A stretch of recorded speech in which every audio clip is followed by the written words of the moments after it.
Defining Duke is brought to you by Chime. Chime is an award-winning app and debit card that has no overdraft fees, foreign transaction fees, monthly fees, or service fees. That's why I love Chime, because with over 60,000 fee-free in-network ATMs at many locations like Walgreens, 7-Eleven, CVS, you can access your money when you need it, where you need it. Make your first good decision of the new year and join over 10 million people using Chime. Sign up takes only 2 minutes and it doesn't affect your credit score. Get started at chime.com/Duke. That's chime.com/Duke. Banking services provided by and debit card issued by the Bancorp Bank or Stride Bank N.A., members FDIC. Get fee-free transactions at any MoneyPass ATM in a 7-Eleven location and at any Allpoint or Visa Plus Alliance ATM. Otherwise, out-of-network ATM withdrawal fees may apply. Sometimes Pay Anyone instant transfers can be delayed. The recipient must use a valid debit card or be a Chime member to claim funds. Defining Duke, an Xbox podcast, is brought to you by, well, you. If you want to learn how to support the show, go to patreon.com/laststandmedia.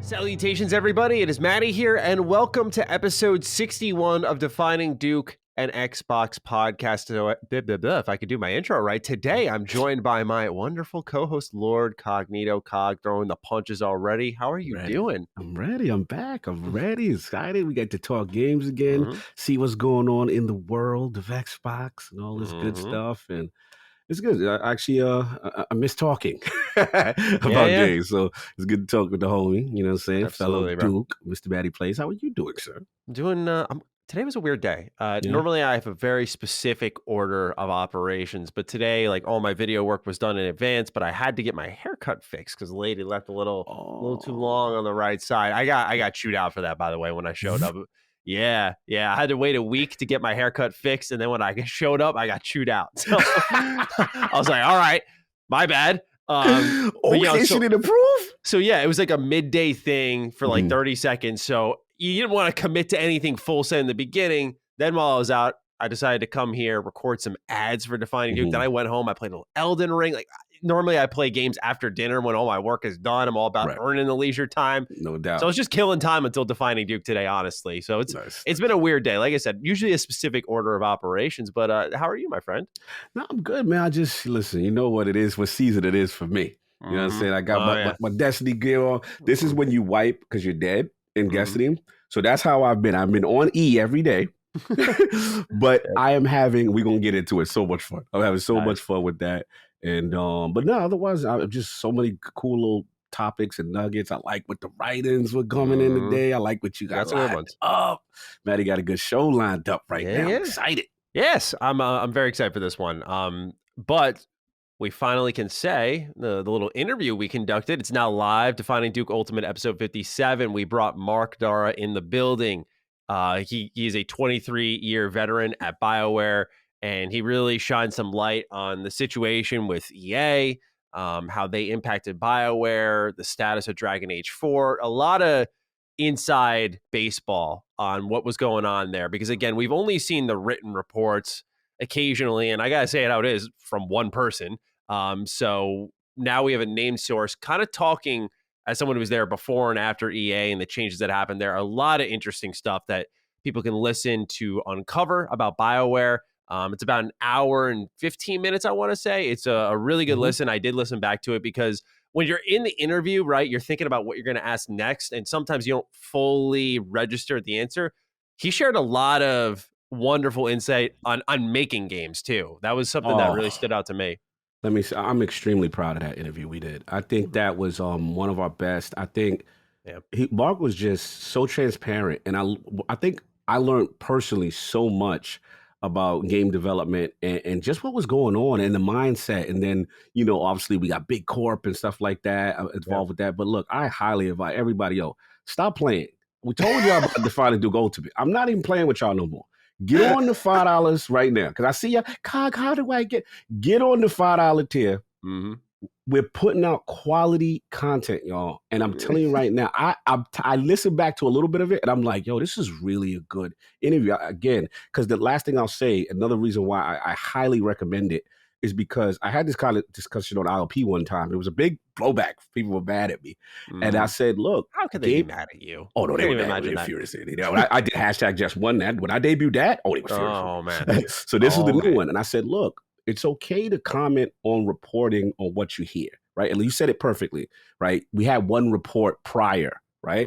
But things are nuanced. There's more information. And when you get this information, not saying that it was wrong for you to have the opinion with the information you had, but when you get more information, because I want more information, and these interviews provide that, and I love it. And I just learned even more, some more things I had wrong, and maybe we thought, we had wrong. So it was so good, man. Shout out to Define Duke Ultimate. We out here. Get on the tier. Stop playing. Quality content, y'all. The reception's been excellent, which is nice to see. We are working to do more of those. We'll keep those secret, as always, until they're locked in the can, and then we can start talking about them, because obviously plans can change. But after the success of this episode, as I told Cog, I said I threw my net out nice and wide this time around, and we reached out to a lot of people. So all of them very tantalizing options that I think people will be excited and interested about. So we'll talk more if and when that happens. With that, let's get into a couple of little nuggets here before we begin. This one happened a couple of weeks ago, Cog. It just crossed my desk, and I'm really keen to get your thoughts on this one. So we know that Crystal Dynamics and the Initiative are working together to make the Perfect Dark reboot. And since bringing in Crystal Dynamics, we can now see that one of their lead producers working on Perfect Dark is a senior studio leadership, production, games as a service manager, and monetization specialist. And I found this especially interesting because some people are now thinking it's possible that Perfect Dark is going to be a service title. Now, we have to keep in mind Crystal Dynamics' last game was Avengers. So I just wanted to put this out here. It's just really speculation. Do not run away with this as fact. This information comes from a LinkedIn profile of Corey Butler. But I really thought that this was food for thought with how we've continued to talk about Game Pass and where things are trending with Xbox, their push for multiplayer. Is this something that you could see happening in the future with Perfect Dark? I mean, it's possible. Looking at this, his title, obviously games as service and monetization is literally in the title, in the job description. And that's why I look at it. When I hear about your Jira solution, Jira, I believe, is like bug fixing and things of that nature. But when I see this, I definitely feel at minimum there will be a component. So we know it's first person, right? We know Perfect Dark is going to be first person. So I'm going to assume and make some guesses that there's going to be a multiplayer portion, right? One would assume there's going to be that aspect. Xbox really does first person well. So if it comes down to it, there's probably going to be a model. There's probably going to be a model on that side. The question is how intrusive, how extensive? Is it just skins? What's the level of monetization? And I'm not too surprised on this case only because of the game type, right? I felt like Crystal Dynamics with a superhero game was a bit much, like way over the top. You know what I'm saying? As far as the Avengers aspect. But in this, I can see a scenario if the multiplayer is popping, right? Where they have some, hopefully it's not the infamous Matty, free to play, and it's all right. That I know, I'm gonna have to hear it from Matty. I know, but there will be. I mean, that's what this leads me to believe. Could be wrong, but if it's done like the normal first person games, then I don't see too much of a problem, but we have to monitor it. I agree. We have to monitor. And just for note, in Corey's About section, it says so many years of experience in all aspects of AAA game development with a deep understanding of games as a service. Visionary leader who combines business strategy and data-informed product management with full player experience lifecycle design. So it's definitely possible. It wouldn't surprise me anymore. But reading this, I was kind of caught off guard. I was like, I didn't think this. In my head, I was like, oh, this is the single player game, right? This is the Initiative built from the ground up. But that could have just been foolish of me, quite honestly. Yeah. I just think there will be a multiplayer component. And that's where I'm going to give them the benefit of the doubt and hope that this is strictly for this secondary portion of the game, as opposed to the single player and Joanna Dark running around with, whatever. Oh, yeah. Then it's like, all right, man, we got to see, but we'll see. Perfect Dark has a history of multiplayer, so I guess it makes sense. But we'll wait and see what's going to happen there. Just thought that was interesting speculation to kick off the show. Good catch. This one could be a nice little stepping stone.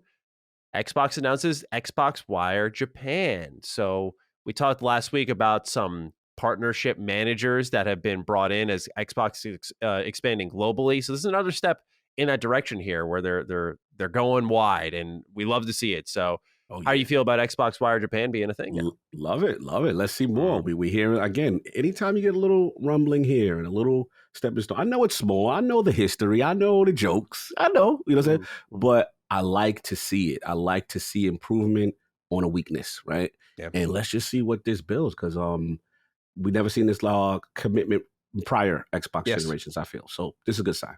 Absolutely. Let's talk with the audience a little bit. Start off with John Garlett. Hey, Dukes, no question this week. Zane Nadella, son of Satya Nadella, has sadly passed away. Zane was a huge inspiration for the adaptive controller being created, and hopefully it will go on to help many people with disabilities enjoy the games they love. I hope everyone can cherish their loved ones, especially this week with everything going on in the world, and enjoy life to its fullest. Thank you for writing in, John. I actually did not catch this news until it was written in by John. So again, big appreciation here for sending it our way. But yes, best wishes to Satya and his family. It's really sad what happened, but it's led to a fantastic controller that Xbox has really led the charge on with accessibility and gaming. So I definitely wanted to give a nod to that. Do you have any thoughts you want to share? Yeah, big time. I definitely want to add in on this because it came across my timeline. Shout out to Tom Warren, I think of The Verge, where I saw it at. And I wanted to express my condolences. It was very sad, very sad. Anyone loses their son. But I want to shout them out because, I know we give them crap a lot about, the inclusion and play with everyone, but there's some personal merit to it for them, and especially with Satya, and with his son having special needs, and then with the influence on the controller specifically, I had some nugget to add because one of my first interviews, who I believe the gentleman's name Solomon Romney, he was the developer, the creator who worked in conjunction with Satya and his son. So this one hit home for me because I remember no one was covering the Xbox adaptive controller. And I thought it was a really cool thing. Like, wow, we're going to get people who really are disabled or really have special needs that would never be able to game with this, right? And be able to really play games, and how, what's the word? Like being able to allow it to be used on even PlayStation. Like they made it so accessible, and to think about, all these gamers with special needs. So this is a great thing. Again, the inspiration came from, his son and his personal experience. So this one hit home. My condolences to the family. And I definitely want to give Xbox their credit as always pushing those type of initiatives. And it came from the top. Yeah, absolutely. Especially, we always tease and push about Japan and stuff like that, but these are the type of things that are arguably more important. So it's amazing that the controller exists and hopefully it continues to evolve and more people can enjoy gaming. Absolutely.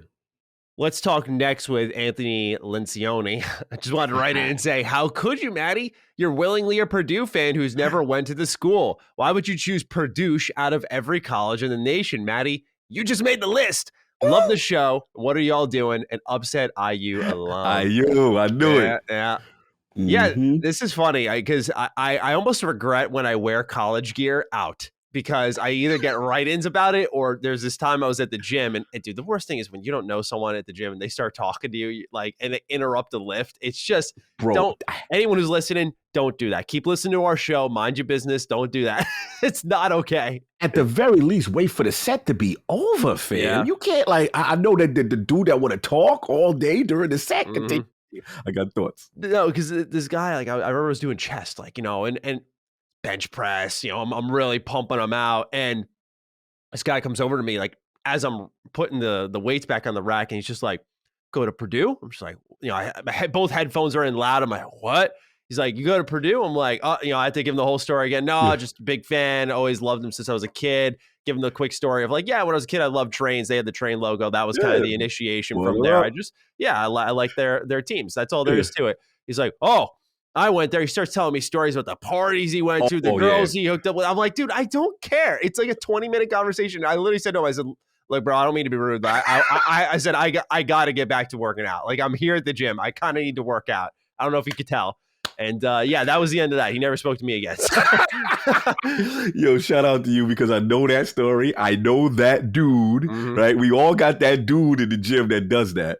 And I will give you credit. I mean, in the sense that, like, I'm not a Boilermaker as well. My friend is. And I found out about it kind of, I'm like, yo, the gear is dope. Like, get the black, the gold, the train. You know what I'm saying? I got like 2 or 3 Purdue joints in the closet. I'm with you. So there we go. Bro, I'll bust them out one day for you. Let's go. So what happens is my boy who went to the school, he was like, yo, you got to come. They played Ohio State. And I had never been to a college football game ever. Oh, no. Oh, bro. Something else. I was educated that day. I was like, because I'm not going to lie. I'm a professional snob. I'm a professional sports snob. I'm not going to lie. Right? Because I'm like, this is the elite I'm athletes. the same way. Yeah. Okay. Because I'm like, this is the elite athletes. Those guys, but I'm not going to front when it comes to pure atmosphere at a game. Bro, nothing beats it. So I'm in West Lafayette. I'm down there. I got my Boilermaker gear on. He had the seats. You know what I'm saying? And they doing for people who been there, y'all know this boiler up, whatever that boiler up chant. And they be partying. They be partying. It was a lot of pride. There's a lot of pride. Yeah, it apparently, like, because their history is not the great. They got a lot of Mets in them. Yeah, yes. They got a lot of Mets in them, bro. Like, they lose some heartbreakers. Yes. You know what I'm saying? But it's just a cool little team. And I think from the football side, Drew Brees went there. Yes. And but salute. So when you were there, I was laughing at this. I was like, oh, this is gonna be a fun one. Yep. It's funny. It's the same thing with, like, Duke. My brother's like a diehard Duke fan, but he went to St. John's University. Everyone was like, "Why are you wearing Duke gear, man?" It's like, "Oh, well, I mean, we named our dog after the university, for God's sakes." It's just a lot of Duke love in our house for all 26 years I've been on this planet, so it only makes sense. No doubt. All right. Next is Connor Hathaway. This one's from you, Cog, but I share the blame in this one. Hello, General Matty plays in Fire Lord Cog. I don't have a question this week, but I have to come for Cog for the disrespect dealt to Avatar: The Last Airbender's fan base. I feel Matty messed up in categorizing the show with the likes of TMNT and SpongeBob. I got to bend the knee here. I don't know what the fuck I was smoking when I said that. I don't know why I said that. Cog, you need to hear me out. This is not your normal 400-episode Naruto or Dragon Ball Z anime. This is a 61-episode television masterpiece that has truly deep and consequential writing with character arcs that feel justified and earned, emotional lessons that apply to real life, and just a downright badass premise. While it's about kids, it isn't a typical high school teen anime with cringy romance. This show chronicles the adventures of a group of superpowered 12-year-olds who travel around the world stopping a war laden with corruption and death. The writing really speaks to an extremely broad age group. And to my point, not only did I get my 55-year-old dad to dive into this, but even Link Neal from the famous channel Good Mythical Morning spent the beginning of one of the podcasts talking about the impact it made on his family when they started watching it. It is worth a shot to at least try a few episodes of the show. Don't be afraid of new media just because it can never live up to your childhood shows. Imagine if you never tried a new shooter because you loved Halo too much. Thanks for the entertainment, gentlemen, and have an I woke up late to only find a flat tire on my car kind of day.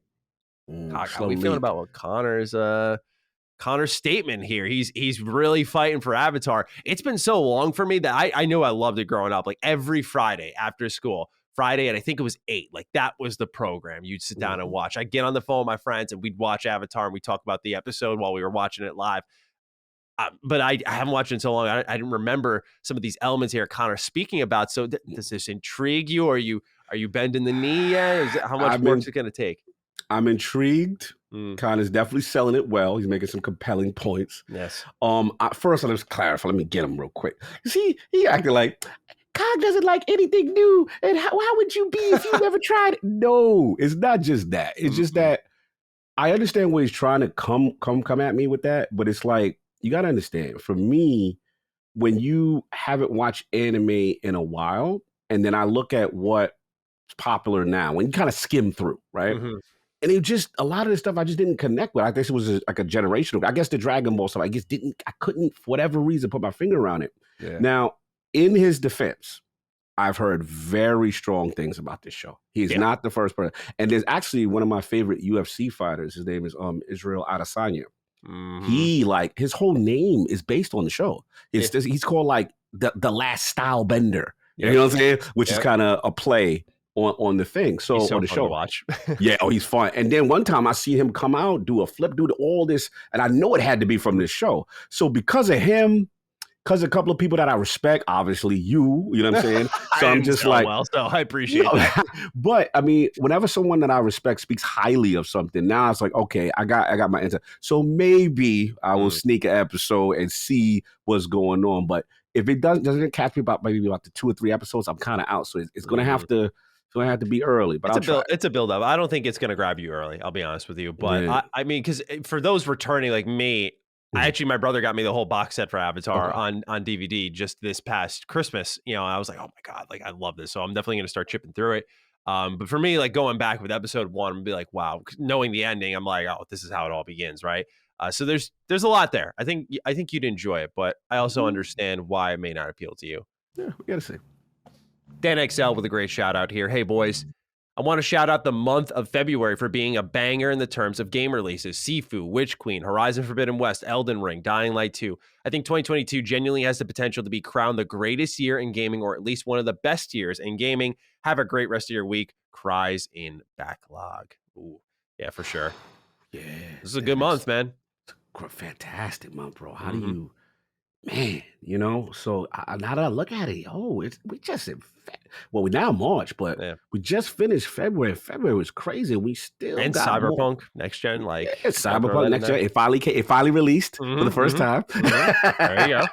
You know what I'm saying? We got that. We got God of War coming. We got our Starfield coming. Like, yeah, it's kind of cooking, man. It could be one of them years. What you think? This is one of them? It reminds me a lot of 2015 in a lot of ways, actually. You know, the beginning of the year was crowned with a From Software achievement known as Bloodborne. There was a Bethesda Game Studios game waiting at the end of the year known as Fallout 4. And there was a lot of great stuff in between those two. So I kind of see that happening again. And again, with the pandemic backing up a lot of these games, we're just going to see more and more of these games stack on top of each other. If you look at, like, at least for me, like when I look at the game release calendar for March, even, I'm like, there's so much stuff I'm interested in. There's Tiny Tina Wonderlands. There's Triangle Strategy. Is one of my most anticipated games of the year. Like, that shit looks so good, man. I'm an Octopath fanboy through and through. So that art style just speaks to me. So like that. Ghostwire Tokyo looks interesting. I at least want to check that out on like an enthusiast standpoint, not like a pure excitement. Strangers in Paradise, Final Fantasy Origin, like that looks really good too. Coming off of Sifu and Elden Ring, I'm curious to know how another FromSoft style game is going to stack up. So that'll be fun. But yeah, there's just so much good stuff month after month. And right now, the only month that's looking kind of vacant is April. And we'll see, because I imagine it will only fill up. And there's tons of in between that indies coming out in March. There's Tunic, there's RPG Time. I mean, just a lot of really good stuff. So shout out to February, and be prepared for March. The reviews are coming. The reviews are coming.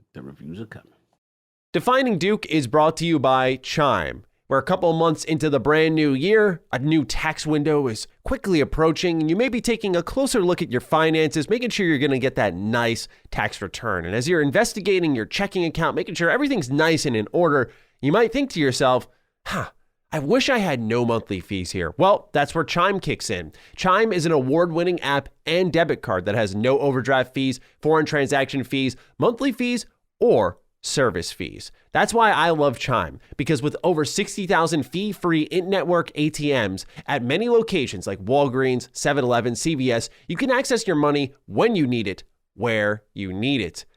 Make your first good decision of the new year and join over 10 million people using Chime. Sign up takes only 2 minutes and it doesn't affect your credit score. Get started at chime.com/Duke. That's chime.com/Duke. Banking services provided by and debit card issued by the Bancorp Bank or Stride Bank N.A., members FDIC. Get fee-free transactions at any MoneyPass ATM in a 7-Eleven location and at any Allpoint or Visa Plus Alliance ATM. Otherwise, out-of-network ATM withdrawal fees may apply. Sometimes Pay Anyone instant transfers can be delayed. The recipient must use a valid debit card or be a Chime member to claim funds. But let's talk about what we're playing, Cog. I want to start off with you because this second sentence here, this is another language to me. So what's going on in the Witch Queen world? Bro, this is it. This is why, remember I told you, for like 3 weeks, 3 to 4 weeks, you're going to get the same what is COG playing and what is COG doing. Yep. This is the moment. This is why if you see me on for ungodly hours of the night, that you may have seen me, and you see my profile saying playing Destiny 2, what it is the first week to 2 weeks is always the race for the light level. And the light, you want to get to your highest light possible because you want to be ready for the world's first raid. Every major Destiny expansion, there is a raid. I've said it before on one of my mailbags. A Destiny raid is one of the best cooperative experiences in gaming. There's nothing that tickles my fancy better than a raid. And I'm gonna tell you why. It's 6 players. You log into an encounter. You don't know what's going on.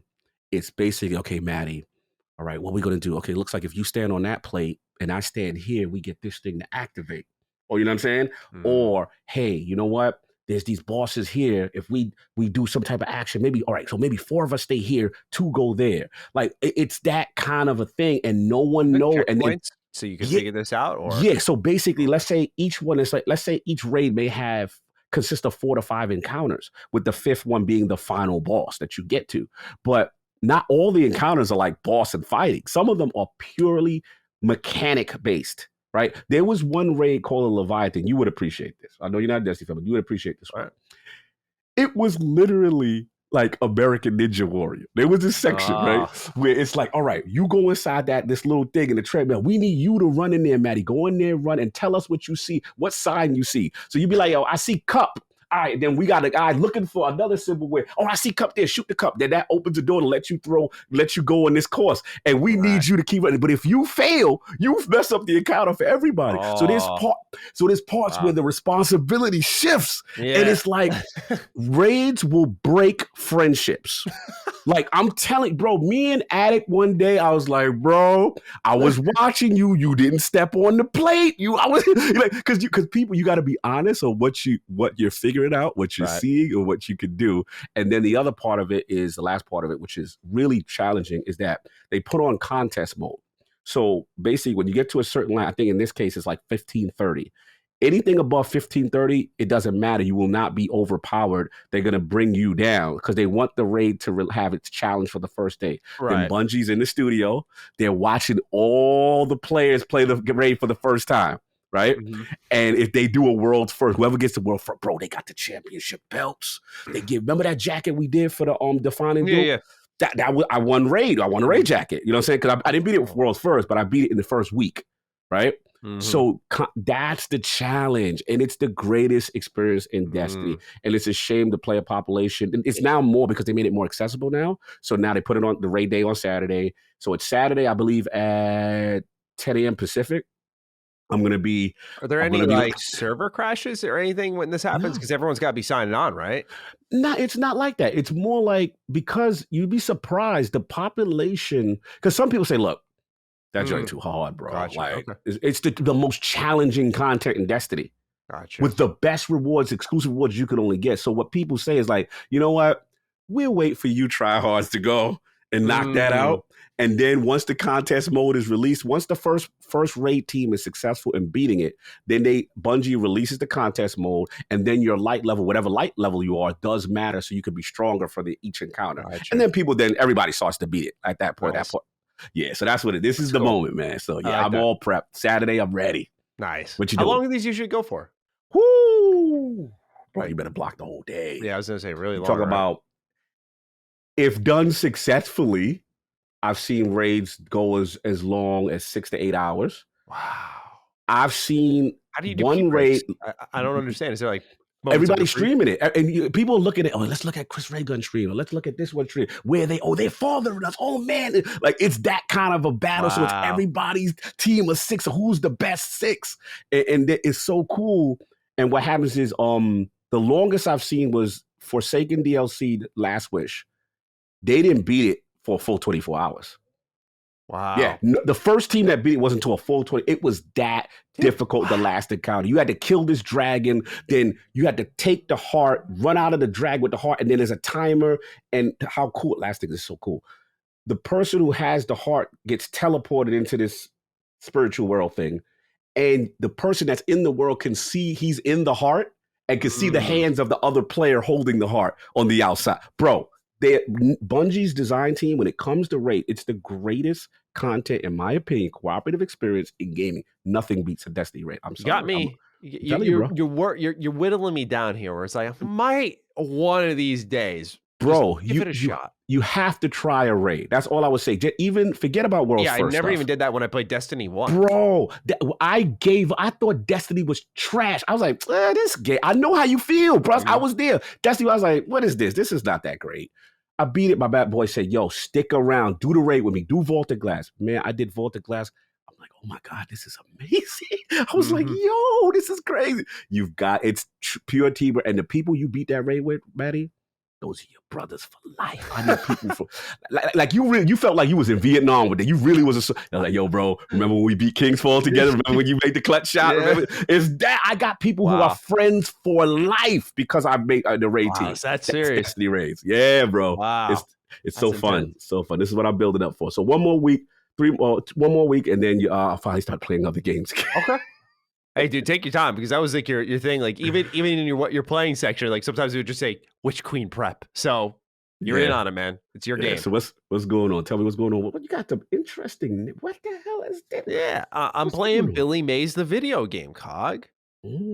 But wait, there's more. Elden Ring. Every corner you turn, there's more. There's Billy Mays. Wait, there's more. This game is huge, man. I've now doubled my hours. I am creeping in at 100 hours played. Jesus. I know. This ain't me, right? Like, when was the last time I said that? That's crazy. Yeah. And so much so that I'm planning to make a larger critique of the game because, this is why, we'll talk about this shortly. I call them impressions because there are some things I do want to critique with this game.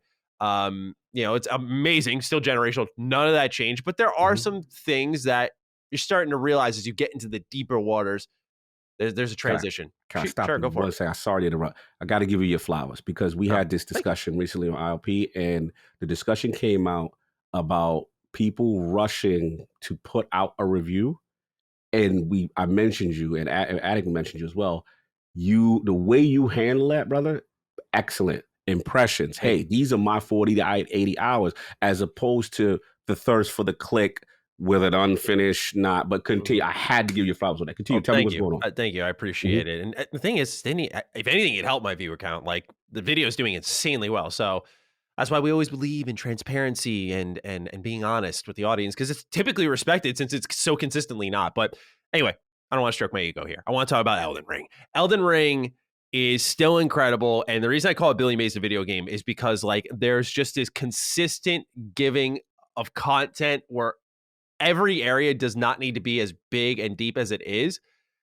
And now I'm on this boss. I'm not going to spoil anything. I'm just going to tell people the area. Okay. It's called Halig-Tree. This boss is one of the toughest FromSoft bosses I've ever experienced, man. It is just beating you down mercilessly. I don't want to spill any of the mechanics here. I'm going to leave it at that.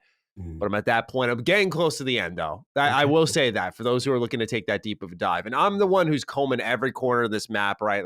And this is, while I'm doing that, there have been a couple areas I'm like, I'll get to you later. Like, I just want to get to some of the main content right now. Because I'm a high level. I'm like, I think I'm level 135. Like, I'm way up there now. Okay. And again, there were so many dungeons I've just passed by. And it's crazy to think about that. Once I'm done, I'm going to do cleanup work. Don't worry. I'm telling you, I'm probably not going to be done until I'm 150 hours deep. But the reason I'm pushing for the finish, this game has wrecked my life. It has been my sleep schedule, my productivity, just everything is based around this game right now. We in the same boat. And it is hurting. It's hurting, man. I've stayed up till 4:30 like 2 weeks straight.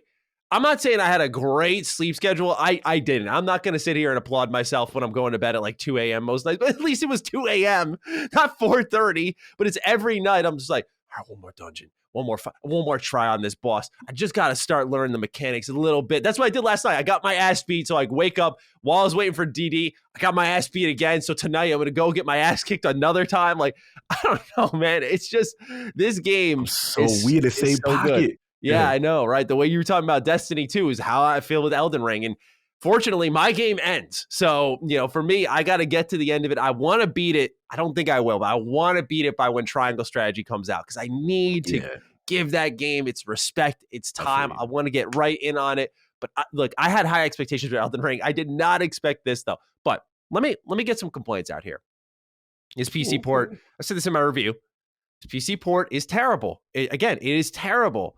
It's arguably gotten worse. The stuttering, I've had 2 crashes now. I didn't have any crashes during my whole review. None. This is what I said with my Cyberpunk video. No one believed me, but now people are seeing it for themselves because so many people have bought Elden Ring. When Cyberpunk, I reviewed that game, I tell people all the time, I had a buggy experience. It was not nearly as buggy as after their first patch dropped, which fucked that game royally. Royally. I can't speak. I'm so tired. No, you good. Elden Ring, same thing. It was stuttering a little bit. There were some bugs, but then the first patch came out, and now I've had 2 crashes. I've had bosses that are going up into areas they never should have gone to, and it's because it's such a big game that it's like a Jenga tower. Once you start removing the pieces, down it all goes. So they have some work to do on the tech front. And right now, the only stable version at 60 FPS is a PS4 version played on the PS5. That's sad. It shouldn't be that way. I know From Software has never been technical wizards. They're very much like Bethesda Game Studios, where they make these amazing industry-capturing games that everyone stops and plays, but they are never technically sound. I think of Bloodborne as a perfect example of that. Like, everyone loves Bloodborne, but there's this one area that you can go into that's always like sub 30 FPS, no matter what you do, what version you're playing it doesn't matter. Bloodborne's always running like trash. So that is the first one that I'm sure a lot of people have heard. I'm going to also come for the boss design a little bit in this game. I got to come for it a little bit here. So I think the accessibility difficulty conversation got to From Software. I really think it did. And this may come as a surprise to people because you may think I'm going down the walkway of like, oh, this is easy. No, I think it's a very difficult game. What I've noticed, though, is a lot of these bosses, and I know some people who are early in the game are going to disagree. Get to my hour count and we'll talk. That's all I'm going to say. Get your numbers up. Get your numbers up. Yeah, because there are a lot of bosses that are very summon dependent. Now, you could always summon them from Soft Games, and you can solo these bosses, like one-on-one. But some of their movesets are so far-reaching, so fast, that even when I was a speedy build, I was not getting out of the way of. When I was a tanky build, I was getting torn down. This game encourages the summons of all these different spirits you could bring into combat with you. I've seen them. I watch Addict play. Yeah. Yeah, and there's one you can get called a Mimic Tier, which is literally your character on a whole other level. Okay. And what happens is you kind of get into this rhythm. There are specific boss fights that, again, in my critique video, I plan on fully disclosing which ones they are. But there are bosses that you just need a summon, just take the heat off of you. And it cheapens the victory a little bit because I'm finding myself where instead of me overcoming the odds, I've instead got a bit lucky because my AI companion got out of the way of a couple hits to stay alive longer so I could blindside the boss. There's a cooperative feel to it that's very fun, and it still feels amazing when you win. But I can't lie, if there hasn't been some boss fights I walked out of and went, did I win really? That's what these games are all about. And I think it's because they put these summons in to say, like, okay, let's get the new player in. You got friends that can take the heat off of you. But what happened is they should have made more bosses. I'd say the story bosses, no summons, design this for one-on-one. Instead, they design these bosses because they think you might be able to summon, and they have to balance it for 20 plus summons, plus any friends you call in. It's like, okay, how do we make it where it can destroy not only you, but someone else? So it makes some of those fights that could be interesting one-on-ones. It's like, I got to use the summon as a crutch right now. And again, people will tell me to get good. That's fine. I would consider myself pretty good at these games, but I just think that is a design flaw that is hurting the game a little bit. This is a good discussion. I'm glad you brought it up because, again, I am not a Souls guy, right? But I do respect the challenge that they present and basically the curve in relationship to success, learning mechanics, and the sense of accomplishment, right? You're like, yo, I beat such and such. That was crazy. I was watching Addict stream because I was curious. I'm in my Destiny bag, but I know this is the game. When my boy Matty said this is the Skyrim, all my people like, yo, this is it. I got to at least see. I just knew I couldn't commit. So I'm watching him, and he's playing the game. He's fighting the boss. He's doing his rolls. He's doing his, timing, trying to get his parry, whatever. And he's struggling a little bit, right? And then he's like, look, Cog, I ain't gonna lie, I don't really like. He said, what you said, I don't really like using these summon things. I was like, what you talking about? He's like, yeah, you get these little summon things and they can fight for you. So I'm like, yo, so I'm watching them shit. I'm like, yo, use it. Let me see. So he puts it before the thing. Two guys or two spirit forms, or one spirit form comes out. And I ain't gonna lie, Batty, I kind of agree with you. But what I saw was the spirit thing came out. The boss turned its whole back to you as a player and to focus on the spirit. And I'm seeing Addict just whack away. And I'm just like, wow, he just aggroed him. So you kind of can try to cheap out a little bit. Like, don't get me wrong. There's a lot of that. There's a lot of that. For me, Mr. Garbage as such, yeah, probably I'd use it because I'm but for a Souls purist, I could see the disgust with that. Yeah, and a lot of people will tell me just don't use them, but that's my point on the boss design is I do think there are ones, most of them, almost all of them are designed around you having two people in the arena at all times. Yeah. Like, I just think that's it. Is it a bad thing? No, I think it's still a very satisfying game to play, but it's something I've noticed creeping in. And another thing, and this is to be expected, but as you got deeper in the game, it does reuse some bosses quite often. The dragons and the gargoyles specifically. Okay. You'll find them in dungeons often. The ancient heroes and more, you'll see a couple more times. And that's okay, because again, this game is so big and the boss fights are still very fun that I do like encountering them multiple times, because what it does is allows you to check yourself. Because sometimes they'll take those bosses and make them common enemies in the open world. And you're like, oh, it's you. Okay, let's do this. And you just knock them out real quick. You're like, that's right. You tried to stop me last time. People who are playing the game will know what I'm talking about. There's some I heard they pull up out of nowhere. There's an area late in the game. This is the same area I'm talking about, by the way, where at least 3 different common enemies are bosses you fought. Like it's the toughest area in the game by far. Like I guarantee it's harder in the end of the game. It's a secret area. It's tough to find.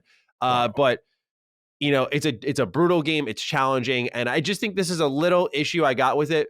That's why I'm excited for inevitably DLC for Elden Ring, because that's where they make it for the purists, right? Like that's where they know all the casuals, all the passerbys are gone. They're like, okay, let's make this for the Souls audience. I'm not trying to gatekeep here. I think it's great more people are trying it out. I think the summon idea is good for the most part. I just think in the execution of boss design, they should have isolated a little more often, because there are ones like the Evergale bosses where you can isolate and it's one-on-one. You can't summon. Oh, okay. But there are, weirdly enough, these are like not hard bosses at all. But at all. Gotcha. Okay. Yeah, I wonder if they took out the summons because they knew you'd just thrash them. But again, if you level up enough, you can just thrash any boss technically. But still, really enjoying my time. That's kind of my main new gameplay critique of it. Otherwise, still loving it, still satisfied, still addicted. Clearly, I've stuttered like 40 times this episode because I'm just so tired because I'm always playing this game. Yeah, it's been a great time, man. It's been a great time. Good to hear. I've also been playing Elix 2. This one, I only played for a couple hours, so I don't need to go on about it too much. They offered me a review code around the same time I got Elden Ring. I was going to try to squeeze it in because I said last week, like, another one's in progress. I just didn't feel I was going to give this game the time it deserves to really give it a fair critique. So I thought Impressions would do the trick here. I put about 5 hours into it in total, and I wasn't impressed. I know Carrick really likes Elix. He called it Eurojank, and it scratched a bit of a post-apocalyptic itch of his, and he said, yo, like, you're a big Fallout fan, give it a try. So when they came around offering me Elix 2, I said, you know what, like, this sounds like a good idea. You know, I missed the first one. The second one's likely moved forward technologically speaking, and I'm sure they removed some of the jank, and this could maybe be almost a focus home interactive title, if you will, like, you know, that nice AA. And this kind of reminds me a bit of Biomutant, where it's a game that it's just going too wide for its budget. And granted, it's going right next to Elden Ring, where I'm not going to sit here and pretend like it's not factoring at all. Yeah. About it. But even on its own, kind of like another game we'll talk about in a little bit, it just doesn't look good, feel good to play. There's a lot kind of wrong with it, where it's not, again, I always go to Focus Home because I think they make the best AA games in our industry. Yeah, me too. It's not that level of jank, that charming AA Greedfall level jank, where it's like a true RPG is there, and you might see some like reused audio lines. Like that's the type of jank I like, because, you know, it reminds me of KOTOR, for example. Yeah. But with Elix 2, like, it's a very combat-driven game, very hardcore survival style game. So, you know, you're going to get beat up a lot. It's a dangerous world. I like that stuff. but that danger is only fun when the mechanics can support it. And when I'm getting my butt kicked because the combat isn't fun and it doesn't feel right, and it's really chippy, it just loses its luster really quickly. For those who don't know, ELEX-2 takes place in a post-apocalyptic world where this new alien threat has arrived. There's, I think, 6 factions around this open world, and you kind of got to visit them all and try to unite them against this threat, but they're also consumed by their own interests that they're not willing to unite for a greater cause to take on this invading threat. So it's a story about humanity in a lot of ways, and honestly, it kind of rings true today. So it definitely is on a thematic level kind of interesting, and it's not one that I'm going to so quickly shut the door on, but it didn't feel good to play. It seemed to kind of walk to the beat of its own drum in a way, which I did appreciate. Like, you could see some Fallout in there. You could see some BioWare in there. You could see a little bit of like Focus Home in there. There's a lot of inspirations from a ton of areas. It's fun in its own way, but I wasn't in love with it. And it's not something that I was really itching to play. Of course, that's not me sizing it up to Elden Ring, because I'll make time. If a game's fun, I will make the time to keep it in the log. But this one wasn't crazy about. So that's after 5 hours with it. And for me, that was enough. I'm going to kind of move on. This last game I'll talk about in a future question, number 2. So we will chat about Babylon's Fall soon. Did you see what I did with the little the L's? L's. I see 2 L's. What's going on? Every L is capitalized for a reason. Yeah, we're going to get to it.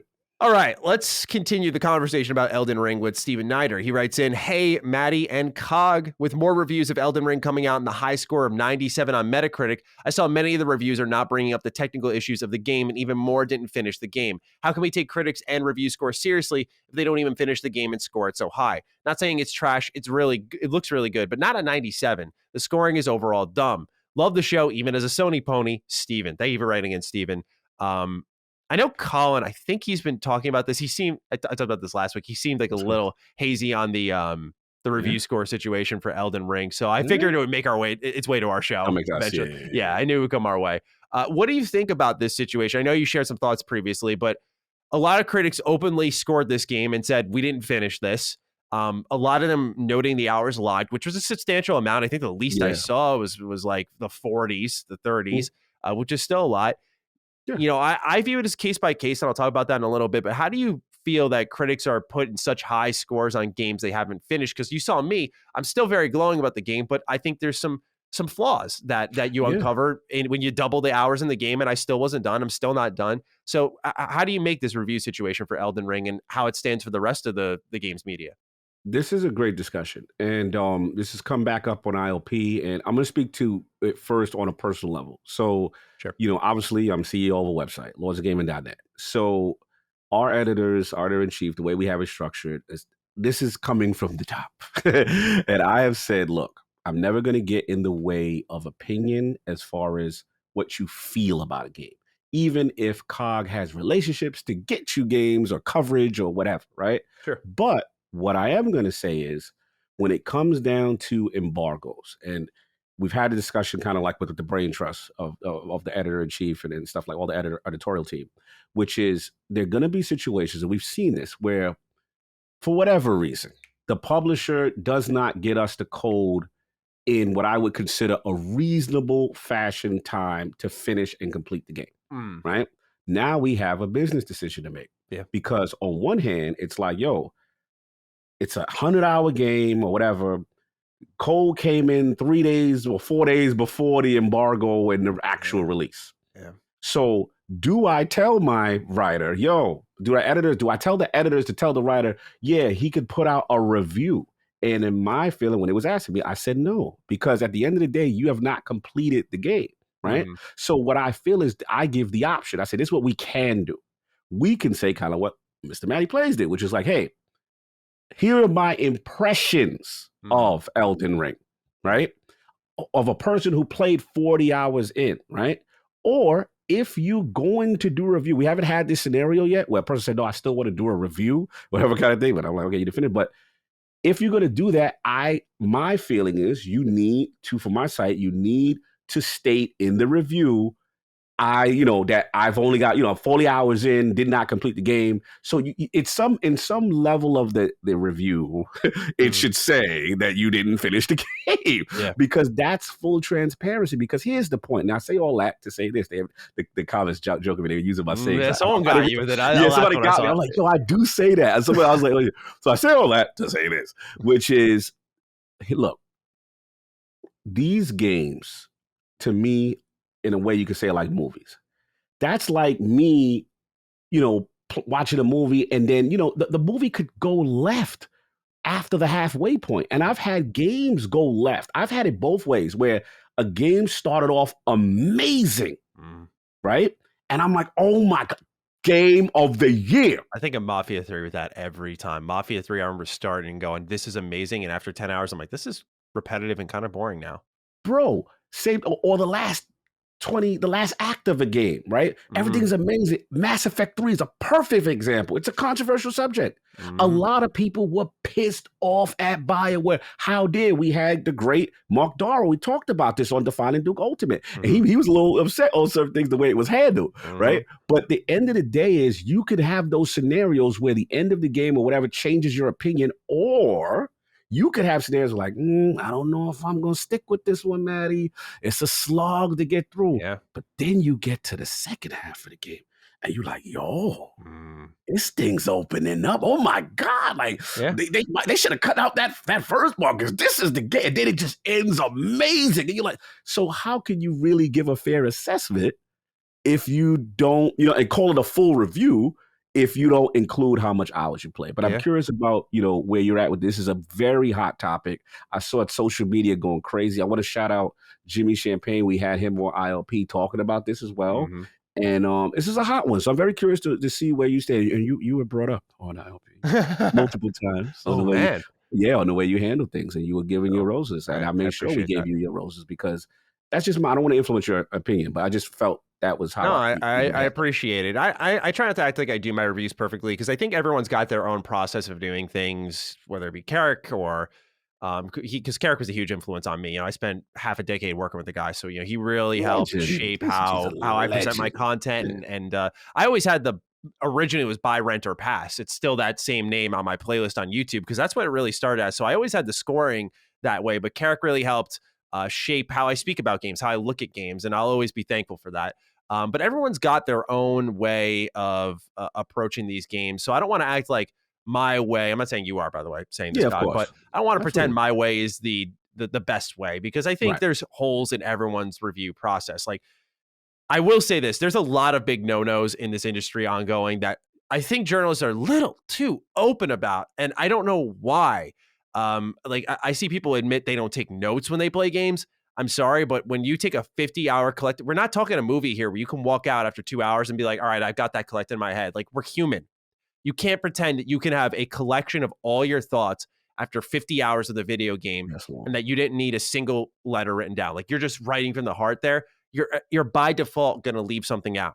And what I think that is a conflict of interest where for some people, it's like, well, if I didn't remember it, it's not important. It's like, well, I forget important things all the time. I forgot to send an ad to Dustin a couple weeks ago for Defining Duke, and that's pretty important. So let's start off with that. We can forget important things, but it's also that what's important to you or not important to you is different for someone else. And that's why I go all information on my reviews. It's like, just give them everything without spoiling the game, of course. Give them everything because for me, while sound, I pay attention to it. It doesn't make a difference to games, but if a game has not the best sound, it doesn't lower my experience. For some, it will. If I'm just like, hey, the gun sounds here a little flat, still combat felt good. Some people will be like, I don't like how that sounds. I'm gonna wait for an update, maybe see if they're going to change something. Just as a bad example there. But overall, when it comes to Elden Ring, on the topic of not finishing games and giving high scores, it's a case-by-case scenario. I'm very much beat the game before putting your stamp on it. Once you beat the game, I feel like you can say I've seen it from start to finish and been like, okay, boom, like that's it. Now with games like, to stay in line with Elden Ring, I'm going to pick Skyrim. Skyrim's a game that's not very main story driven, just like I'd say FromSoft games are not very main story driven. I don't think if someone put 100 hours into Skyrim versus someone who plowed the main story in Skyrim and put 30 hours in, I'm listening to the person that, while they didn't finish it, put 100 hours in because they saw more of what the general experience of Skyrim is, right? An open world title where you explore and just see what's going on versus what someone else played it as, which is a story-driven game, which I would also think brings to the point of like, do you understand what you're playing and what you're trying to convey to the audience? I think there are a lot of intangibles that happen in review processes that just boil down to a fundamental understanding of what the video game is.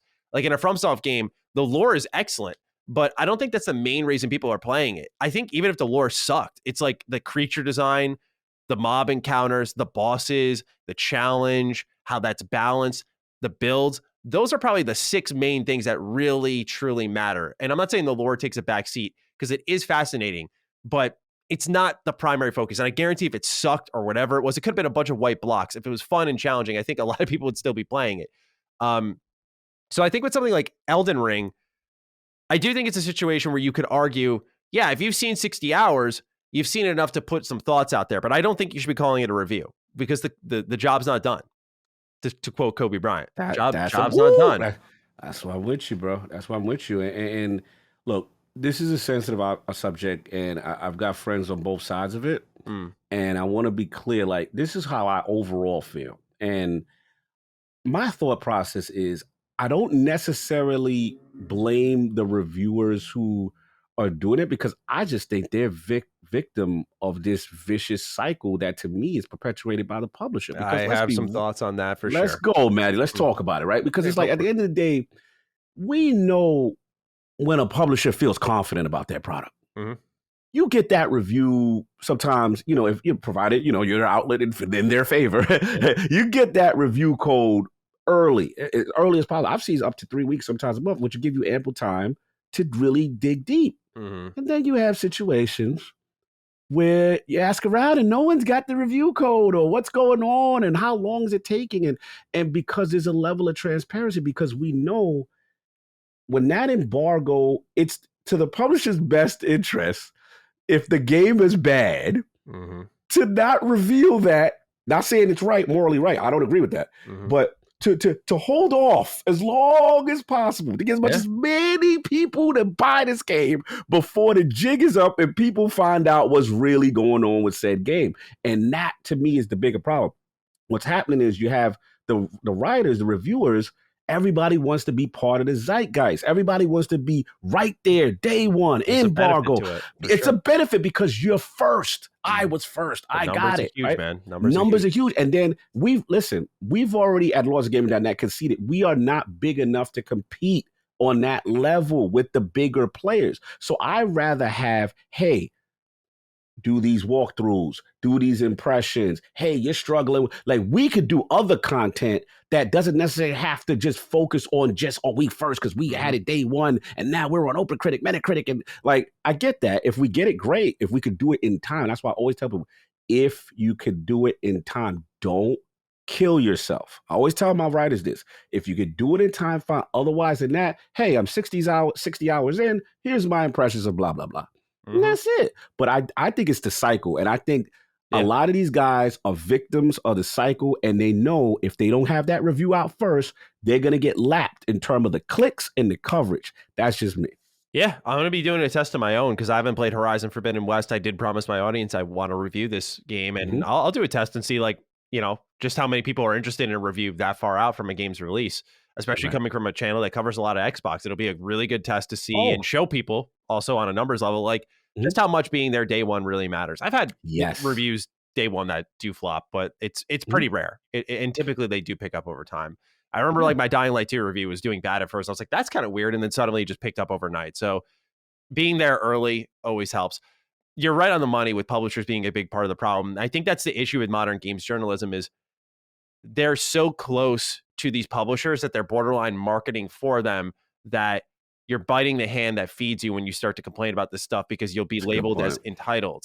And I don't think it's entitled to say, in the case of Elden Ring, hey, Bandai, you gave Game Informer over a month to play this game. You gave me 1 fucking week and I put 55 hours in. Like, that'd be kind of cool if we got at least a couple extra days with it when you contacted us at the end of January. I think it's completely fair to say that. Real talk. At these big open world games, hey, Ubisoft, you reach out about a week out for an Assassin's Creed or Far Cry game. Are you aware of how big your games are? It's not right. But people don't do that because they're afraid that they're going to get cut off, lose the relationship. And again, I think if you take a stand and you make it known, if enough people do it, they're not going to cut everyone off. In my case, yeah, they'll cut me out because there's some other content creator who will keep their mouth shut and they'll follow the rules. Not that I'm a rule breaker, but they'll follow the rules. They'll keep their mouth shut. They'll do what they're told, and they'll get their codes. For me, my ass kissing days are well behind me, and I just am not interested in any of that. It's like, I'm here to do my job, and I'm here to do it right. And you got to give me the opportunity along with everyone else to do it right. And we're not getting enough of that. Where we talk enough about crunch in video game development. Let's talk about crunch for the side that critiques and lifts the medium as well. It's really important, and no one ever brings it up because, again, we're privileged to be playing it, which we are. Like, I'm not going to sit here and complain about my job. I'm not being a construction worker or something like that. Like, I get to play games and talk about games. So I'm not going to bitch up a storm, but there are ways to improve the hobby overall, which can help lift up games by giving us time to play them.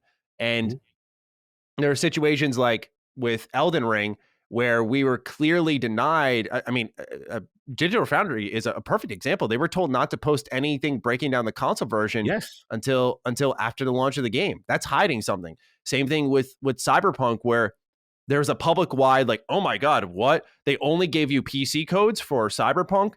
As far as I'm aware, that's typically known. Like, I think the public found that up. Yeah. And so I feel like that was the anger for that was almost misconstrued, because it's very common developers or publishers, will give you the codes to a very specific platform that's ready to go, because typically that's how they get it to you early. That's how they get it to you early. Yeah, they're like, okay, Steam's ready, like, and they'll give it to you and you just review it based off your experience.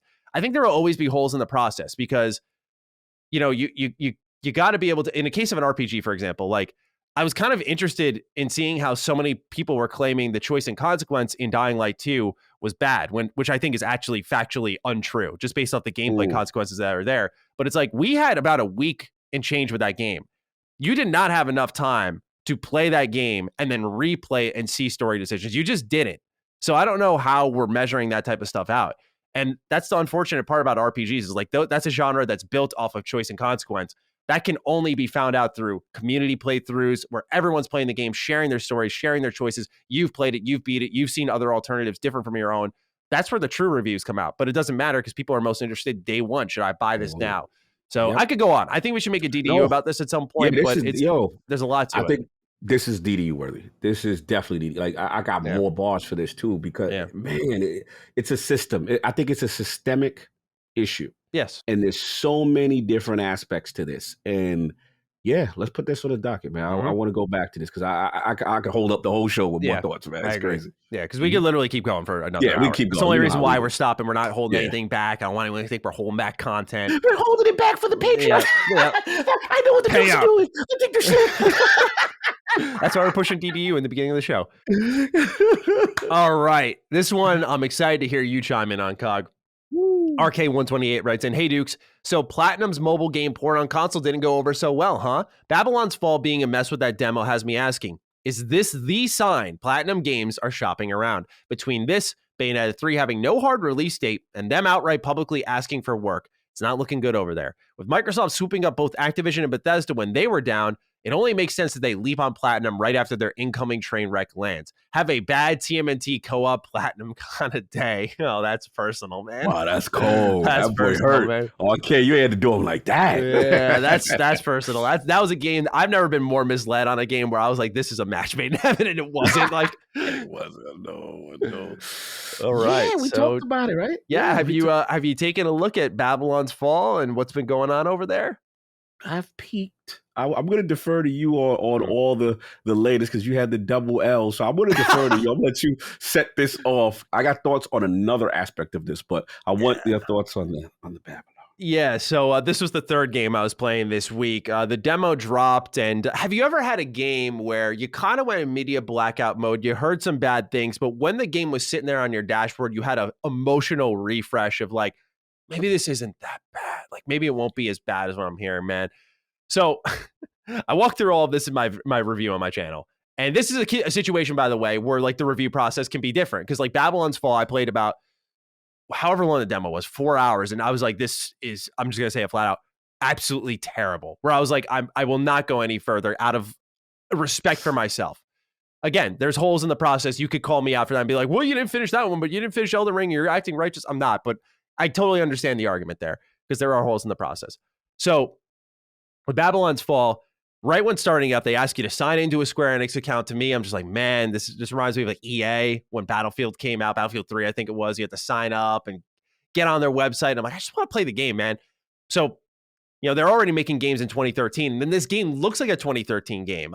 When you look at the hair detail, the models for the characters, everything's very like mid-gen PS3, Xbox 360. That's no exaggeration. Y'all have been listening to me long enough. I don't remember the last time I complained about a game's graphics. Like that's how good it's been. Because if the graphics are in an area where they could have been bad, most developers are smart enough to go, okay, we don't have the budget to match AAA. We're going to go art style focus. We're going to make something like Hades. We're going to make something like Octopath, right? Like we're going to make old beautiful in its own unique way. And that doesn't make it easier, but it makes it at least cheaper. At least right now it's cheaper, I should say. We'll see with photogrammetry technology if that changes. But Babylon's Fall is flat out ugly. And then as someone who's a big PlatinumGames fan, Cog, you'll know where I'm going with this because you'll know how I feel because we've played Bayonetta, Vanquish, we played Nier Automata, like we've played Astral Chain, these silky smooth action combat games. Dude, imagine a Platinum game where your ankles have weights tied to them. Just you're grounded, man. You're glued to the ground. You don't have that slick flow, that rhythm that PlatinumGames is known for. And it's unfortunate because you can just tell. I don't blame them for a lot of what this game has wrong because you can tell with every ounce of the game, they're trying to squeeze the budget dry where they can. But you can tell by the cutscene style, like they're literally freeze frames where someone will be talking and the next frame their hand will be up. And then they'll have a couple of scenes where they're motion captured. You could just tell they're trying to figure out like, how do we make this game appealing with like this much money? And so all I ask is Square Enix, please just get out of the service game space because this is the second time you've bombed there. And if they're not going to fix Avengers, clearly they're not. They're not fixing this. So it's just a dead on arrival game. Like it's easily the most dead on arrival game we've seen since probably Godfall. It's really sad because PlatinumGames is good. When you give them the right budget, they've shown time in, time out, when you give them a Bayonetta budget, when you give them a Nier Automata budget, when you give them an Astral Chain budget, they make it worth your while.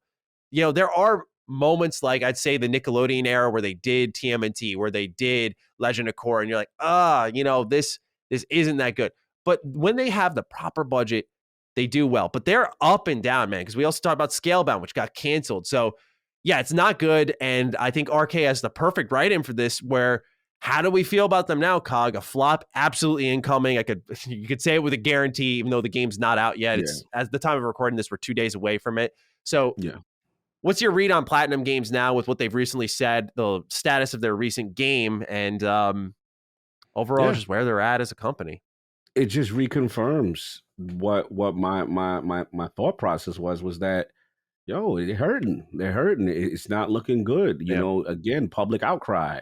You can do these conversations behind the scenes. So they want to be acquired. That's the essence. And again, I think they need to. Good question. I mean, I'm going to try to separate my bias, which is hard. Okay.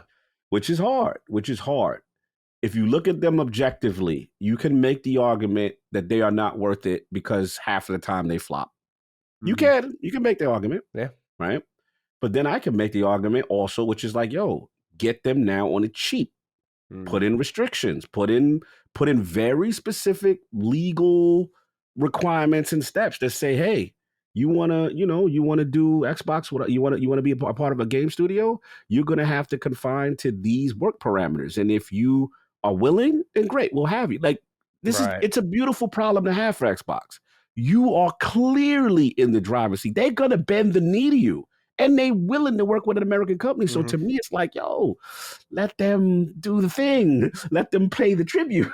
Get on the knee, do what you got to do, because they can be, to me, the potential is enough to say. But I understand my Xbox brethren that's like, nah, fam, look at this trash or whatever. But all I would say is, I would love to see them with a budget. Yeah. I would love to see them with a great engine. Mm-hmm.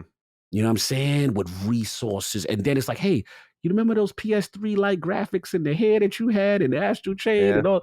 How about you go down the hall and go speak to, here's a Bethesda here, and here's Coalition. You want the graphics? Here's Coalition. Let me introduce you. Mm-hmm. You know what I'm saying? Oh, you struggling with Unreal? Like, here, like, let's go. Let's get them in.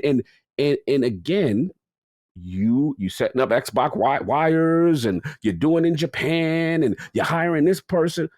Hello. Hello. Writing's on the That's wall. me. The writing's on the wall, I feel. Otherwise, they're up out of here. And if Sony don't step in, you know what's crazy? We didn't even talk about this. What's up? Nintendo. What's up, Nintendo? If Xbox don't want to save them, Xbox may say, look, man, yeah, that chick may be too much. You know what I'm saying? You know, you had a bad breakup. You know what I'm saying? Yeah. And you like, I hate to get grabbed. Like, you know, the sex was good, but man, you know what I'm saying? Like, man, you know, she snore at night and she don't cook. No. You know, you know the. You know what I'm saying? Some people, you have a bad breakup, and it's like, yo, it's not worth dealing with all the other foolishness. So I don't know what was. Again, I'm gonna be nuanced. In Xbox's defense, I don't know what happened in that relationship fully. Yeah. Who wasn't cooking? Who was snoring? Who was staying out late? I don't know, right? So they may not be keen to that. But what I'm saying is, hey, you may have you got an eligible bachelor number 2. You got Nintendo out here, and the price might be in Nintendo's range now. Yeah. Nintendo also did Astral Chain, right? Yeah. I don't know how the sales did, but I don't. My last thing is just for jokes. Is I don't know how many people she's burned. You know what I'm saying? Like, maybe that, because if you're publicly asking. Astral Chain was one of the few games to sell over 1 million copies, by the way. Right. So again, we got to see. And Nintendo is so far Bayonetta 3. Is it exclusive to the Switch? Yes. Right. Nintendo seems to have in all, I know my Xbox fans that want Platinum ain't gonna like to hear this. Nintendo may be the play, y'all.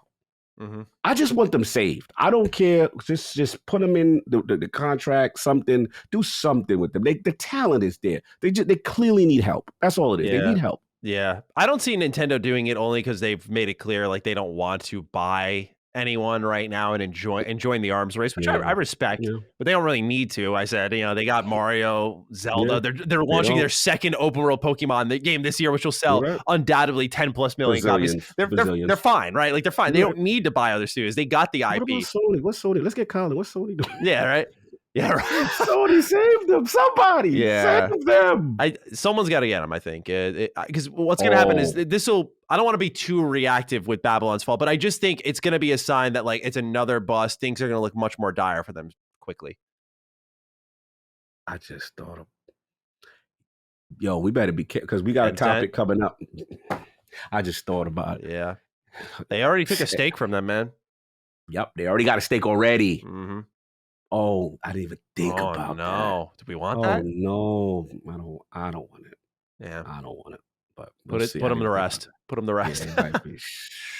Let's move on. Let's move on. Number 3 goes to Michael Betts.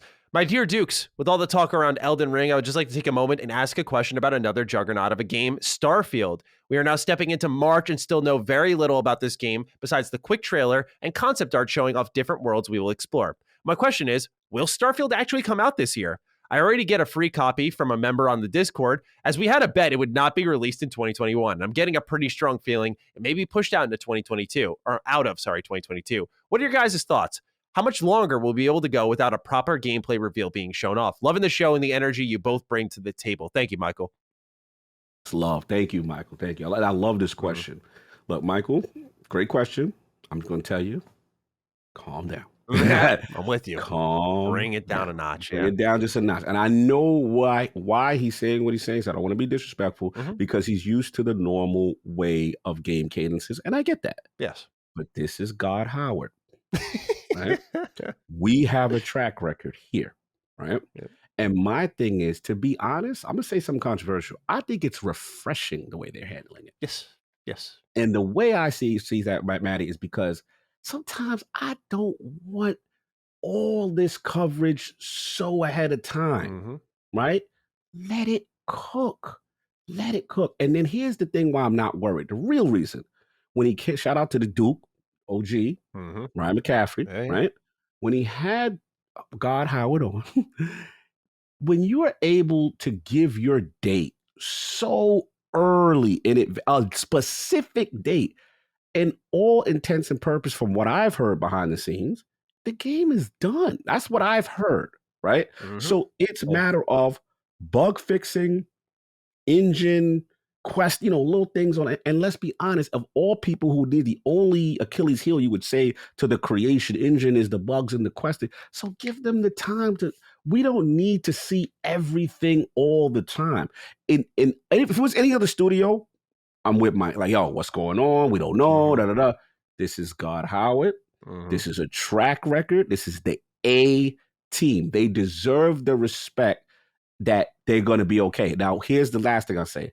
This is the year now. Now, if we have this conversation, Michael, past June, July, August, when that E3's, now I'm with you. Now I'm like, no, bro, where is it? Where is it? You know what I'm saying? I'm with him there. But for now, I'm cool. I'm chill. I've not seen anything to indicate that anything's awry, amiss, foul play, funny.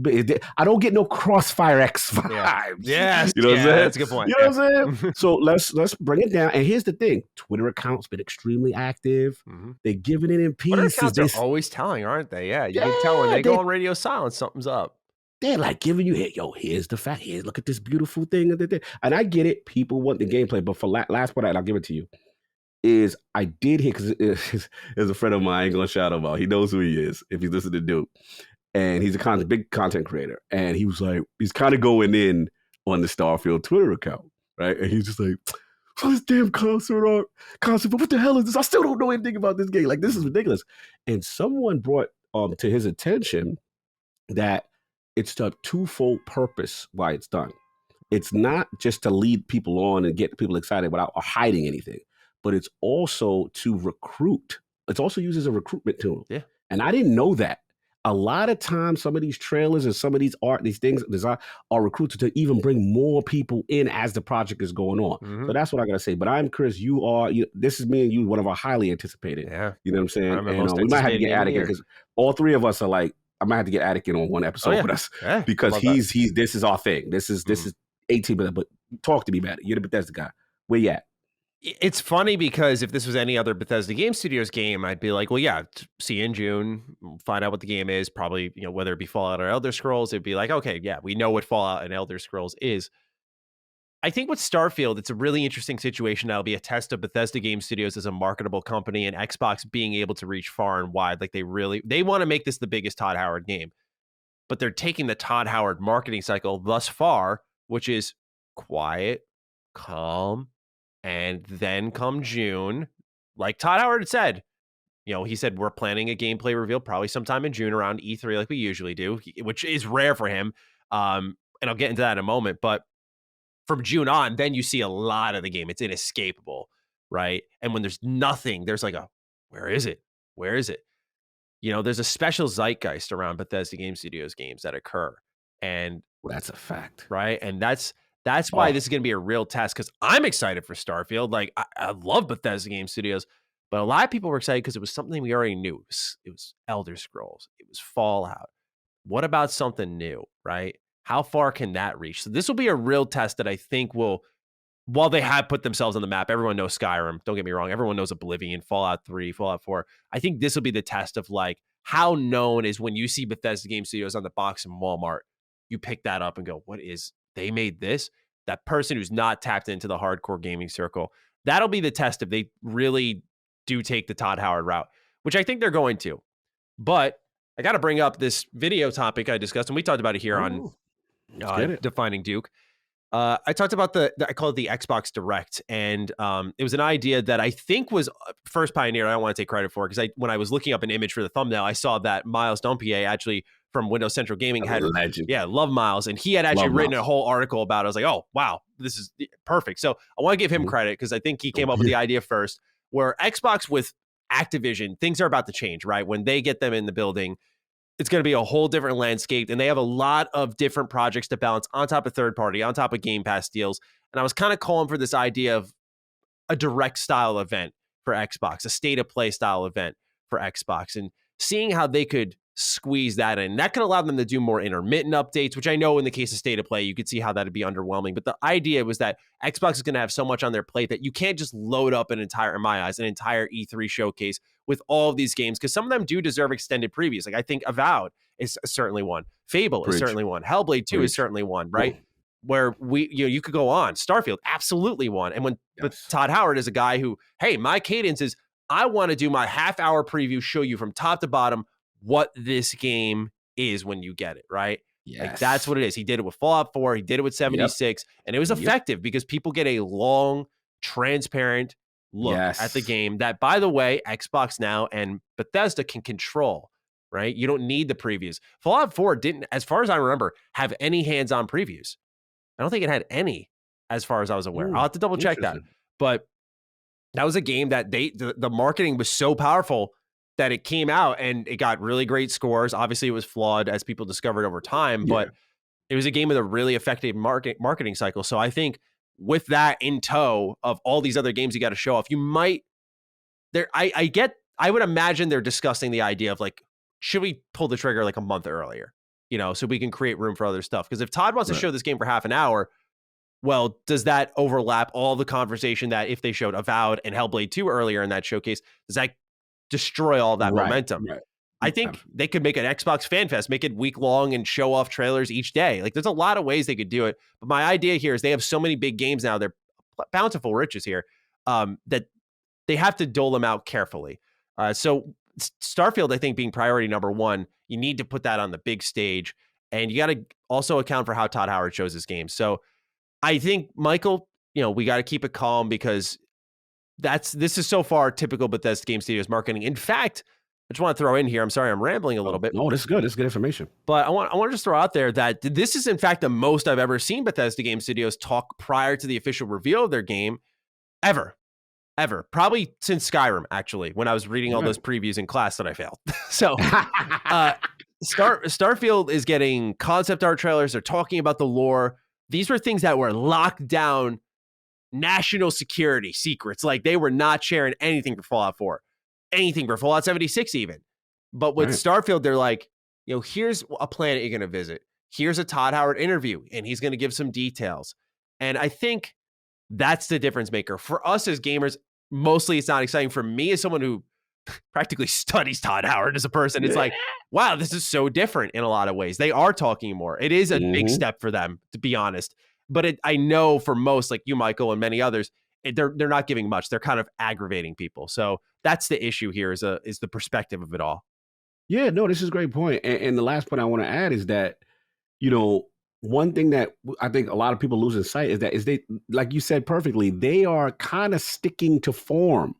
Traditionally, that's how they operate. We're getting even though people are like, oh, there's nothing that there's actually a little bit more than what they would normally do, right? So my thing is, at the bigger picture point I want to make is that what I like about it is it proves on one level that Microsoft is still allowing them to operate the way that they traditionally operate. Because Microsoft could have been like, yo, you need to show it now at this time. You know what I'm saying? Like, all I'm trying to say is theoretically, they're still operating the way Bethesda would normally operate. And that to me is a good sign that they're not being really nudged and bullied into stuff and completely breaking character from what they're used to. That's a good sign for me as an Xbox game studio, them being in the fold. That's just my observation. Absolutely. So it'll be very exciting. And again, Xbox fans are also getting antsy because, let's be honest, there's nothing really going on for them right now. So we're wondering where everything else that is deep into the year, where is it going to be? And we'll talk about one of those games very shortly. Dylan's up next. Hello, fellas. This past weekend, the 5th Indiana Jones movie officially wrapped up filming and is slated to release in June of 2023. My question is, do you think the indie game from Machine Games releases anywhere close to the movie? I know they just announced them working on the game back in January of 2021, but the studio hasn't released a full-fledged game since 2017 with Wolfenstein: The New Colossus. And who knows what the hell happened to Wolfenstein 3? What are your thoughts? Thanks for the continued entertainment and have an A1 day. This is always a great point because I remember it was, I want to say 3 years ago, or maybe even 4, that Pete Hines, after a Bethesda conference had concluded for E3, they had a little rollout of computer code, and one of them teased Wolfenstein 3, and Pete Hines was like, yes, we're going to do Wolfenstein 3. Like, that's happening. Yeah. And Bethesda has a knack for this that a lot of people don't catch on, because they did this with Fallout 76. They're like, yeah, we're doing mods. It's going to be there at fall 2019. It's 2022 and they're still not here. And their 2022 roadmap came out, as we talked about last week. Mods weren't there. So they have a bit of a past here of talking a little too soon, which the transparency is appreciated. But now the question lies on two parts. COG, indie game, is it dropping around the movie? And two, what comes first? Do we still get this Wolfenstein 3, if at all? I forgot about Wolfenstein 3, so that's a good point. There you go, right? That's my point. I'm going to get the exact date in the meantime, so please continue. Yeah, please do. I mean, the Indiana, listen, from a marketing standpoint, yeah, it would be ideal if they could, right? But it's a weird development with that one, because from what I remember from God Howard, with sat down with Ryan, was that this was an idea he had for a long time. Yes. He's been wanting this, and this is like a personal thing for him. He's been wanting this, and it kind of came back now. It's the right time, the right situation. So I don't want to say that it's further in development than we think, but I will say that from a design standpoint, from a framework standpoint, I think it's safe to assume that he kind of knows what this game is and what it's going to be, because this is something he's been sitting on for the longest. So I'm going to say, I mean, they announced it 2021 to release 2 years. I don't know if they're going to hit that. I don't know. I don't know if they're going to hit that. Look, you got to be, they would like that, but realistically with game development, probably not. Yeah. But, you know, it's one of those things that I'm just curious how far it is. Now, to the Wolfenstein 3, this kind of goes at me what I just said about waiting and stuff as far as Bethesda. But yeah, I don't know what happened there. The only thing I can think about is Machine Games. And what was the what was it? New Blood? What was the bad co-op one? Oh, Youngblood. Oh, yeah. Youngblood, sorry. So maybe, all right, let's go this. When was this? This was announced. When Wolfenstein 3 was announced? Wolfenstein 3, so I got the dates here. Wolfenstein 3, it was said, according to Pete Hines, in, let's get the date here, March 27th, 2019, so almost 3 years ago in a couple of weeks. 3 years ago. He said that they are absolutely making a Wolfenstein 3. I'm going to read the exact quote. Absolutely, we're making Wolfenstein 3. Machine Games said on stage they're taking a break from the larger story to do Wolfenstein Youngblood, but we still have to see how that ends. And then he continues on. Talking about even Dishonored with Arcane, because apparently they were putting the series to rest, and he said I wouldn't look too deeply into that. So, you know, he was pretty open with the idea of like, we got to open at the idea. Here's the change real quick. Sorry, I just got to throw this out there. No, please give me the details. Yeah, give me the information. Then in 2021, June 2021 specifically, it says Bethesda's Pete Hines wants another Wolfenstein, but stresses Machine Games is focused on Indiana Jones. He says they're working on the Indiana Jones games that we just talked about earlier this year. We literally just announced the deal, so you can make your own guess at how far along that is. They're in the very, very, very early stages of working on the Indiana Jones games. Where we are for Wolfenstein, or quite honestly, any other franchise that we don't have any announced plans on, we'll have to wait until we get to the point of wanting to talk about it. But you can put me at the head of the list of people who want to see another Wolfenstein game, so no worries there. That's the end of the quote. I find this interesting because this means that, I guess Youngblood, you know, in 2019, that releases, that's a co-developed game, but a lot of this studio was kind of lingering for 4 years as they figured out what they were going to do next. And I imagine they were prototyping a Wolfenstein 3 that wasn't going too hot. And then this offer came across the table and they jumped at it, because to me, I don't think Wolfenstein as a story was in a place where it had to be abandoned. Like I thought Wolfenstein 2 was fantastic. And especially the first one. Like, oh my gosh, I love both those games. So there's definitely more to be seen there. But again, this speaks to, sorry, Kyle, I don't mean to interrupt what your stream of conversation was, but I just want to throw out there one more thing, which is, you know, a lot of Bethesda games before their acquisition were historically bad sellers. The Evil Within 2, Wolfenstein 2, Dishonored 2, which is a damn travesty, by the way. It's why Deathloop got a lot of good reviews. These games all sold poorly. So sorry, Cog, I completely interrupted you. No, this is great.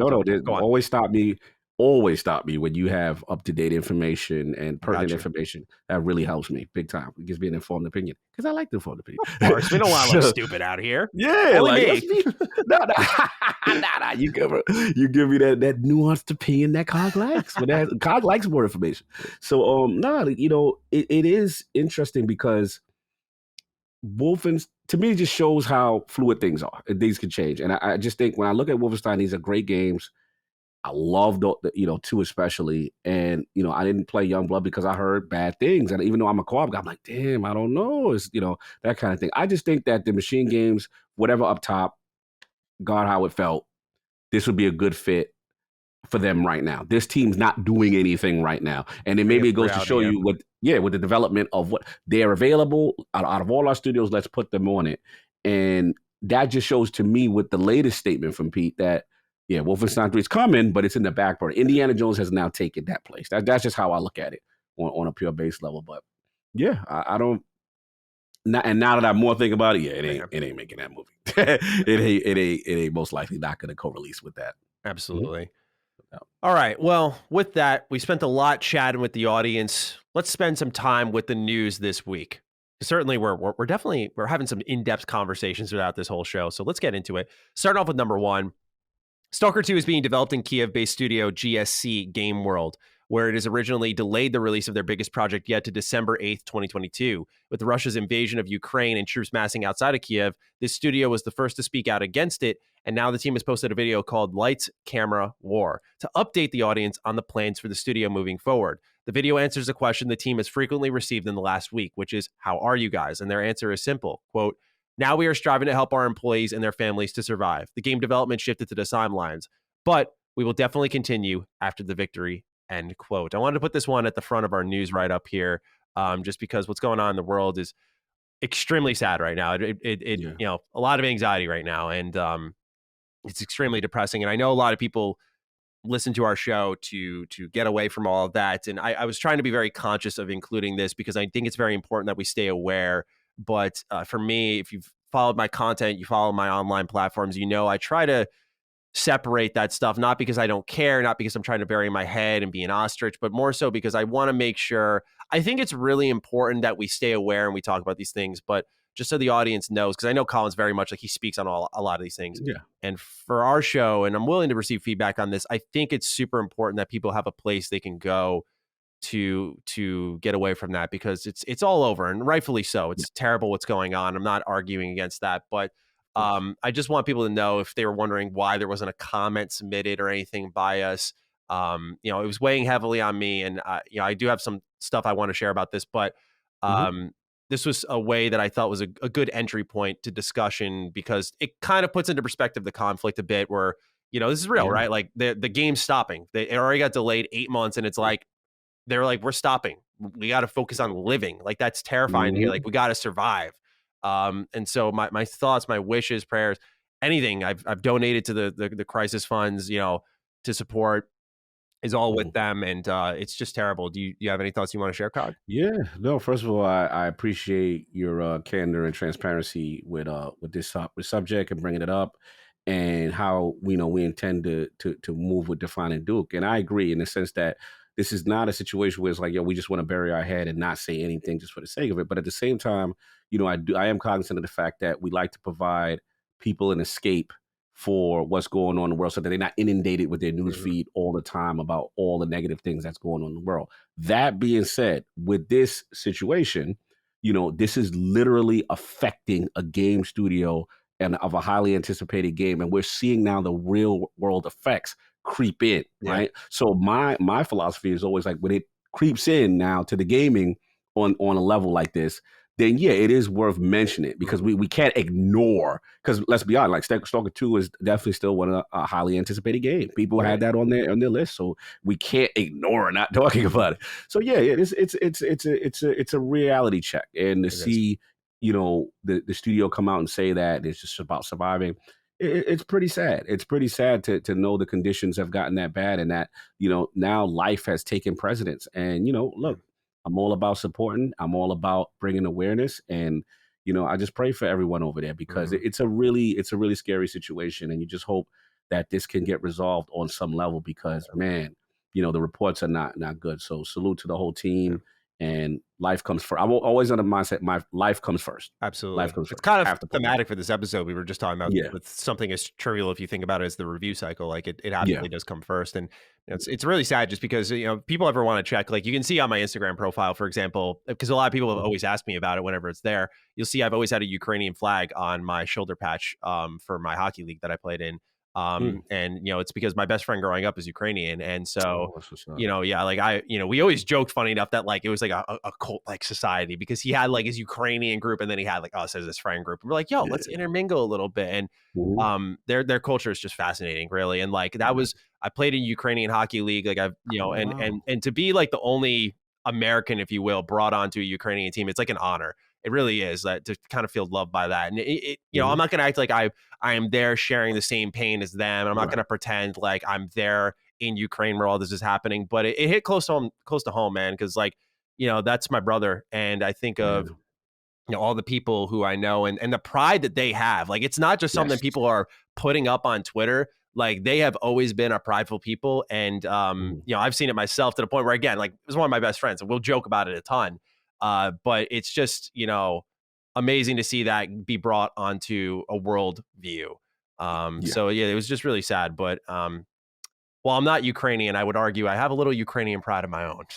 Yeah, no doubt, man. We all got coaches that we're very close to and that have accepted, us as family. And I have various coaches in that way where they're like, yo, you're our Jewish brother, or you're our Italian brother. Like I have those relationships because I love everybody, man. I especially, in gaming, we just got to try to stick together. So yeah, I'm glad we talked about it. This is important to mention. Yeah, me too. So the best of wishes to anyone affected by this, as well as GSC Game World. We are looking forward to playing and talking about your game when it is done, as you said, after the victory. Number 2, let's move on to Bethesda and Fallout. Oh, man. When you saw this one, you already know. This is what I'm here for. Get my popcorn ready for you. Since the acquisition of ZeniMax, many players have stewed over the fate of the most popular IP within the deal, Fallout. You like how I displace it? Like, it's not just me. It's not just it's many players. Many gamers. Yes, many players who are sitting there thinking the same thing. Will it be exclusive? Will we see remasters? Will we see another entry? With Bethesda Game Studios locked up with big and overdue projects such as Starfield and Elder Scrolls 6, another set of hands must get involved for the Fallout franchise to receive another entry and not flounder around with the likes of Fallout 76. Fortunately, that's nothing new for the post-apocalyptic series. It's been passed around between the likes of Interplay, Bethesda Game Studios, and Obsidian Entertainment throughout its life. It seems obvious what Xbox, now owners of Bethesda Game Studios, Obsidian Entertainment, and the Fallout IP, must do, and if reports are to be believed, it seems they have finally caught on. The report arrives via Jeff Grubb on his premium Giant Bomb show, Grub Snacks. It is there that he shares that talks, and only talks, have begun on the Microsoft front involving 2 words, Obsidian and Fallout New Vegas 2. These are said to be extremely early, possibly years and years away, but that there is an interest with conversations happening to make it a reality. Obsidian is no stranger to expressing their desires to work on a new Fallout game. Beyond teasing fans about a new Vegas sequel, the same day that Xbox acquired ZeniMax, it goes back as far as 2013, where Obsidian CEO Fergus Urquhart, who still leads the company to this day, shared the following. Oh, we'd love to do a Fallout New Vegas 2. It would be awesome. If I think of going from Fallout 1 to Fallout 2, we tried to associate the 2 areas somewhat closely. It wasn't just, we're going to do this 2,000 miles from here. So I think if we were to do a New Vegas 2 or just a new Fallout, it would probably be separate from what the internal team at Bethesda is doing. We'd keep it on the West Coast because we're West Coast people. They're East Coast, so it makes sense. Otherwise, in a recent interview on IGN Unfiltered with OG Duke Ryan McCaffrey, Todd Howard shared that there is a 1-pager for Fallout 5 ready in the studio for what they want to do with the next Fallout game. That said, he also seemingly shut down the merit of another studio inheriting the IP. He says, quote, Fallout's really part of our DNA here. We've worked with other people from time to time. I can't say what's going to happen. Again, if I could wave my hand and have Fallout 5 out, I'd like to find a way to accelerate what we do, but I can't really say today or commit to anything like what's going to happen when. So with that, Brian Shantz writes in, hello, Colin Jr. and King Supreme. I know we are all excited about the Fallout news, and I hate to be that guy, but I must point out the massive elephant in the room. In case you didn't know, Halo Wars was made by not Bungie, but instead Ensemble Studios. Due to it being forced to let someone else use their IP, Bungie was not very happy and stonewalled Ensemble to make development as difficult as possible. This, along with other factors, ended up driving Bungie away. My question is Microsoft making the same mistake again by allowing another studio to use Fallout for New Vegas 2 or the rumored remasters? I only ask this because, as we know, Bethesda is very protective of their IP, and have stated in the past that they don't care for remasters of their classic titles. Anyway, have a Fallout news, but it's still years away kind of day. Look, I would love to set this off, but I'm not worthy of setting this off. No. I waited all week for this. I didn't watch video because I wanted the raw, updated Duke reaction. This is something that has been on the dock for you. My man loves the Fallout series probably more than anyone I know next to my man Anchorman V. You two are the only two that I know that truly go hard for Fallout. Yes. Like going there, you go hard to paint for this game. Oh, yeah. We know the situation. We've talked about it. I actually was initially pessimistic. So now that this news has come across the docket, where are we sitting? How are we feeling, man? What are we thinking about all of this now? Well, let me start off with this to level myself just a little bit. They're just talks for now. Nothing is concrete. Nothing's happening. They're having meetings about this game. But the way this news has bubbled so quickly, I think they'd be foolish to not go through with this because meetings on this video game are making headlines and exciting people. That's how badly people want a new Fallout game. And I think they got to understand that there's another savior optic here for Microsoft. They have to know this, where it's like they have the chance to come in, and I put this in quotes, save Fallout. Fallout 76, as I said last week, I said in a video as well, if anyone wants to check it out, it's on life support. That roadmap does not speak to me that this game's going to be supported much longer. They're putting their biggest update in the shadow of Starfield in the fall. That game's going to come out. It's going to dominate whatever Fallout 76 is doing. I think once that game gets mods, they're going to sunset it in a couple of years and see you later. Like, we're going to leave the servers on. We're done updating it, though, because each of those updates has said to me, we're not getting the player base to invest heavily. We're getting the player base enough to sustain and make money. But once we have something to show, like maybe 2 years from now, a new remaster, then we're out. And that's all there is to it. Maybe even next year. Who knows? So I just want to make it clear first and foremost and emphasize that these are just merely talks. But with that now out of the way, it's about goddamn time this shit happens. Just go. Okay. We also got to talk about the respect for Obsidian, right? Talk about it. I want to hear it. This studio is taking on a lot of work, and it's something I've said for a long while, right? They're working on, let's lay it all out. Grounded, Avowed, Josh Sawyer's RPG. Disco Part 2. I'm just joking. Yeah, right. Disco Elysium Part 2. Yeah, right. That's what's happening there. In disco vein. Yeah. I'm so happy. I can't wait for that game. Man, I'm hyped. So they're working on that. I'm trying to think what else. There's Carrie Patel's game she's directing, and The Outer Worlds 2. So that's Worlds 2. Yeah, 5 different games. So their plate is full. And I've said for a while, I don't know if reality's hitting now because the talks are happening between these companies. And again, we'll see if it goes anywhere. But I've said for a while that if they were given a Fallout game, not only would they leap at it, but they'd be stupid on a business front not to.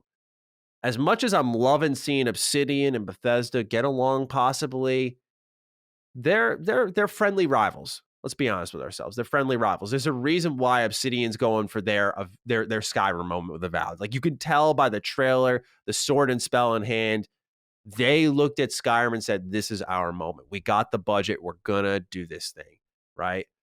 So they're going for the crown. And I think that's one of the things that could obstruct Bethesda from handing it over is being viewed too much of a titan compared to them. Kind of a like, we're not going to enable you almost. But if the opportunity does come to pass and they're like, or does arrive, I should say, and they are able to say like, okay, you can work on Fallout, they're putting something to the side. I guarantee, because Josh Sawyer's RPG is apparently coming out this year, maybe by the summer, is what Jeff Grubb had told me on one of my videos. If it comes out late 2022, fine, because these are just talks. I would put my life savings on it. You're muted, by the way. Thanks. Grubb said Sawyer's game joint is coming out? Yeah. I'm sorry I missed that last point. Summer to fall, around that area. He said it could get moved to 2023, but yeah. Continue. And so I guarantee that when that game's done, because these are just talks now, the timing is just right where Josh Sawyer could take up the Fallout game and start directing that. That timing could not be better in my eyes, where if they get the legally out of the way and they're like, okay, 2023 happens, we're good to go. I would be stunned if they didn't put him at the head of this project. The guy who led New Vegas to the promised land. Oh, it was him. Yeah. Okay. The guy who led New Vegas to the promised land. Obviously it was a team effort, but like he understands Fallout. He's got a good grip of Fallout. He's a smart guy. I'd love to interview him one day. Oh, Sawyer. Yeah. And I'm feeling, that's my prediction right now. Of course, speculation, because that's all we can do now. We know they're talking about it. It seems obvious they're going to. What I want to do is dish it to you, Kyle, because obviously I could go on. Yeah. What do you feel about New Vegas 2? But what are you feeling about, what do they do before then? Because what we're talking about are many years away. Let's say New Vegas 2 begins in 2023. We're not seeing that till, I don't know, 2027, 2028. So why? That's a ways away, right? We've got to have a stopgap maybe. Do you think a remaster's on the way? Like, how are you feeling about this conversation? Yo, I was so happy for you, bro. Like, I literally was at I don't want to get too tears of joy for your boy. Like, yo, he's going to get it. It's still going to take a little bit, but it's not going to be a situation where he's going to miss the gen. And this is what I feel. And first of all, shout out to Brian. You know, he made, you know, I understand the concern. You know, I understand where he's coming from, but this is different. Let me tell you why it's different. Because it's like, you know, he's like, yo, Microsoft ain't going to do that. Here's the thing. You touched on some great points as far as the friendly rivalry, right? Between Obsidian and Bethesda. And my question always has been, since Bethesda is now acquired, how does the relationship change with everyone now in the building together? Are they going to really be buddy-buddy? Now, I don't know who initiated this. I don't have that information. Same. Who went to who said what? Did Phil get involved? Did Hay? But the mere fact that there is interest is a great sign to me, because that shows me two things. One, Obsidian's ego isn't big enough to be like, yo, we good, fam. We ain't going back to that. You know what I mean? Because they easily could have been like, nope. You know what I'm saying? And let's be honest. And then even on the bigger side, but that's like, yo, this is our baby. You know what I mean? Yeah, you had one version that arguably some people say are the best version. Shout out to Obsidian. I'm Team Obsidian all day. You know how I feel. That, Shout out to the cars. They agree too.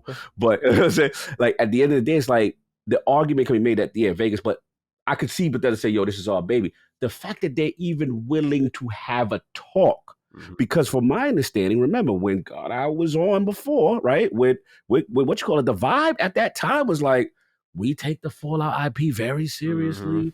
We don't look to be giving it out to no, because Ryan asked, like, maybe you give it to someone else to do. And at the time, it didn't seem so. Maybe things have changed. And I think that the elephant is in the room. You cannot, like, Matty, you said it beautifully ad nauseum 1,000 times. You cannot go a whole generation without a Fallout game on this platform. You stupid. So someone had the common sense to be like, listen, guys. Yeah. I'm not saying who got to do what. You guys figure that out. We won't micromanage that. But it's kind of dumb if we don't have a Fallout game. So maybe you start brainstorming. You guys do what you want to do. We'll help if you need to remaster anything. You know what I'm saying? In the meantime, to build the interest up, right? Yeah. And I didn't even know that it was Sawyer. So now that you're telling me this, right, as far as what we're hearing, it makes sense, because if the disco clone that Sawyer is going to do, let's be honest, that's a small game. Let's not act like this is some, oh my God, 100,000 RPG hour. This is not that. The rumor is it's a smaller game in the vein of Disco Elite. He's going to be done with that. And if it's this year, he's going to need stuff to work on. You already talk about the, so the timing is there. So all this people, it's right there, bro. All this worrying like, oh, you're going to, because this, I got to come for some people that's coming at me.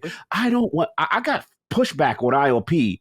I don't want no Obsidian doing that, you know, because I don't want them taken away from Avowed. And I'm like, bro, Obsidian is huge. People don't realize since they've got acquired, they've ramped up. Like they've been doing size. doubled in size. They've got people act like they can't walk and you know what I'm saying, chew bubblegum at the same time. It's other things going on. Now, it's not the Outer Worlds team that's going to be doing it, right? It's not the Avowed. They're not pulling the Avowed team and say, hey, get over here and Fallout. It's Sawyer. Let him ramp up the team. Microsoft will give you the resources. And if he's the core, now the question I have for you, this is what I've been waiting to talk to you about. The question I got for you, though, and this is a good one. I want your opinion. I've never seen a sequel to a Fallout game. Mm-hmm. So we know New Vegas.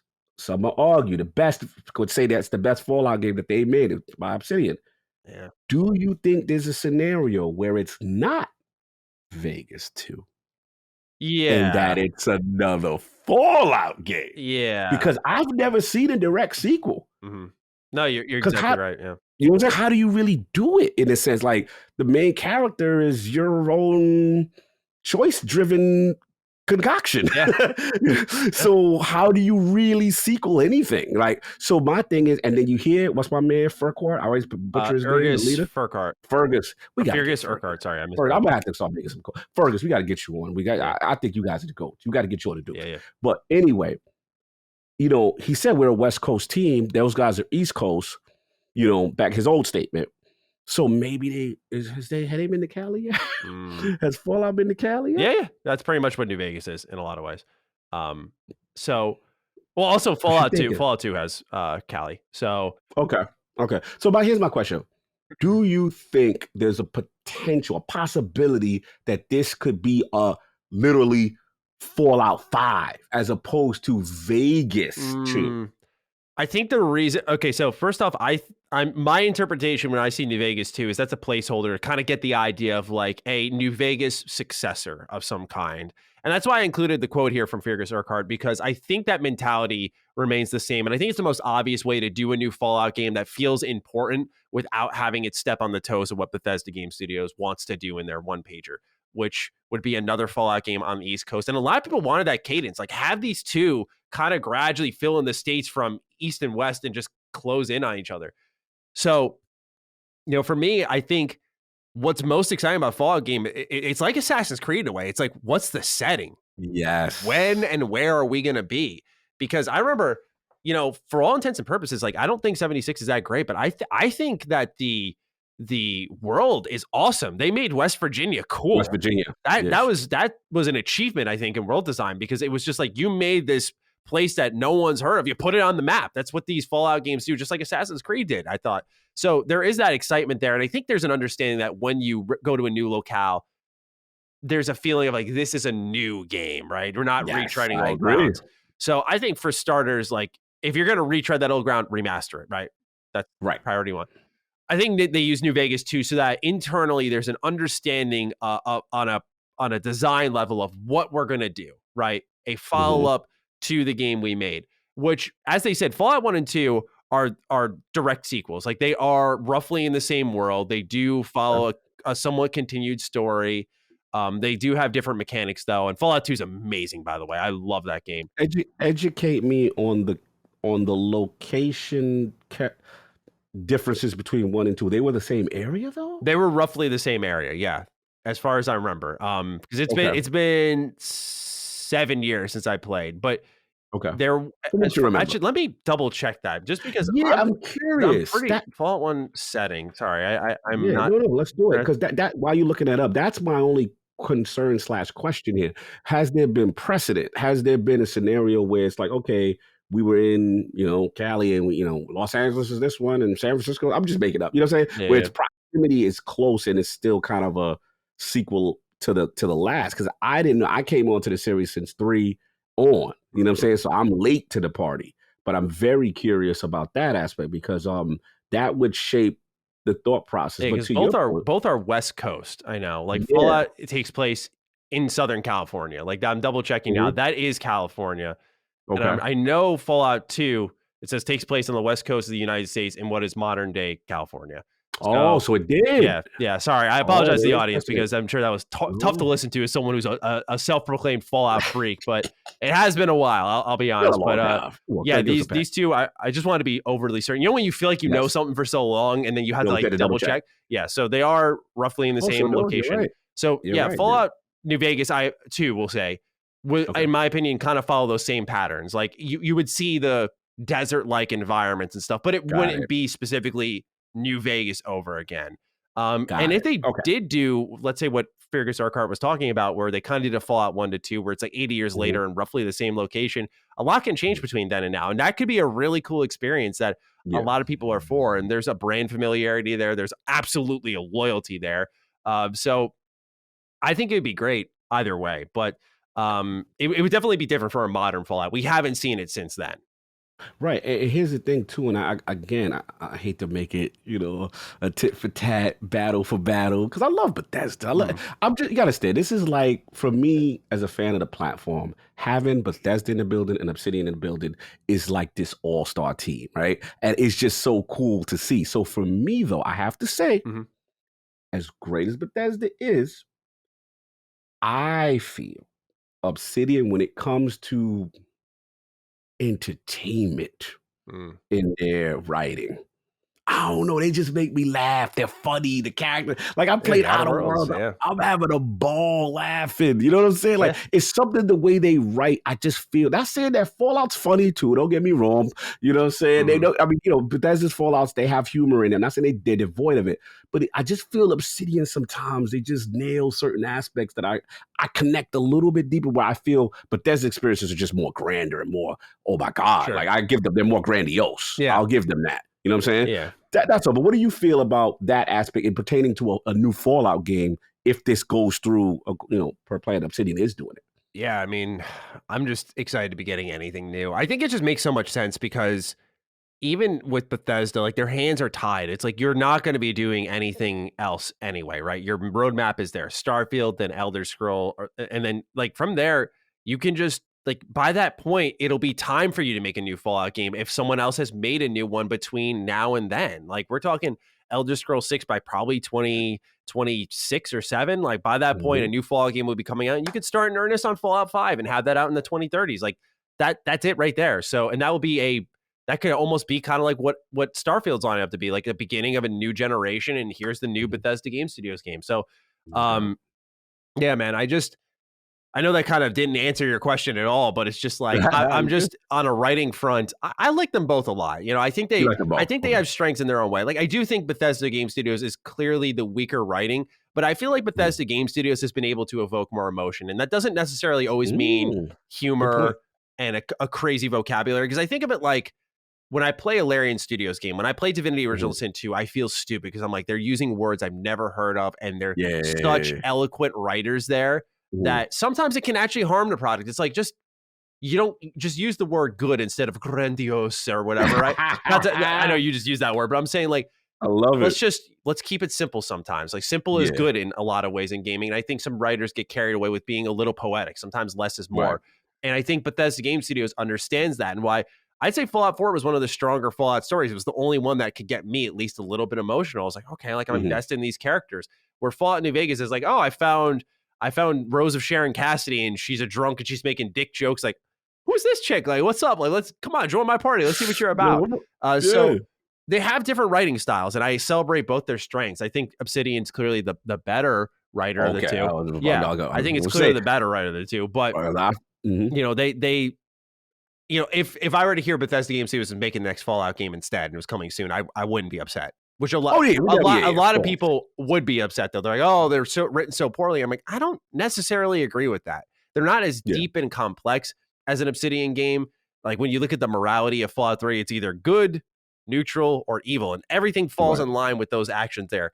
I think that's good. But then again, I come from a more linear moral background of gaming. Like, KOTOR's my favorite game. Light side, dark side, neutrality.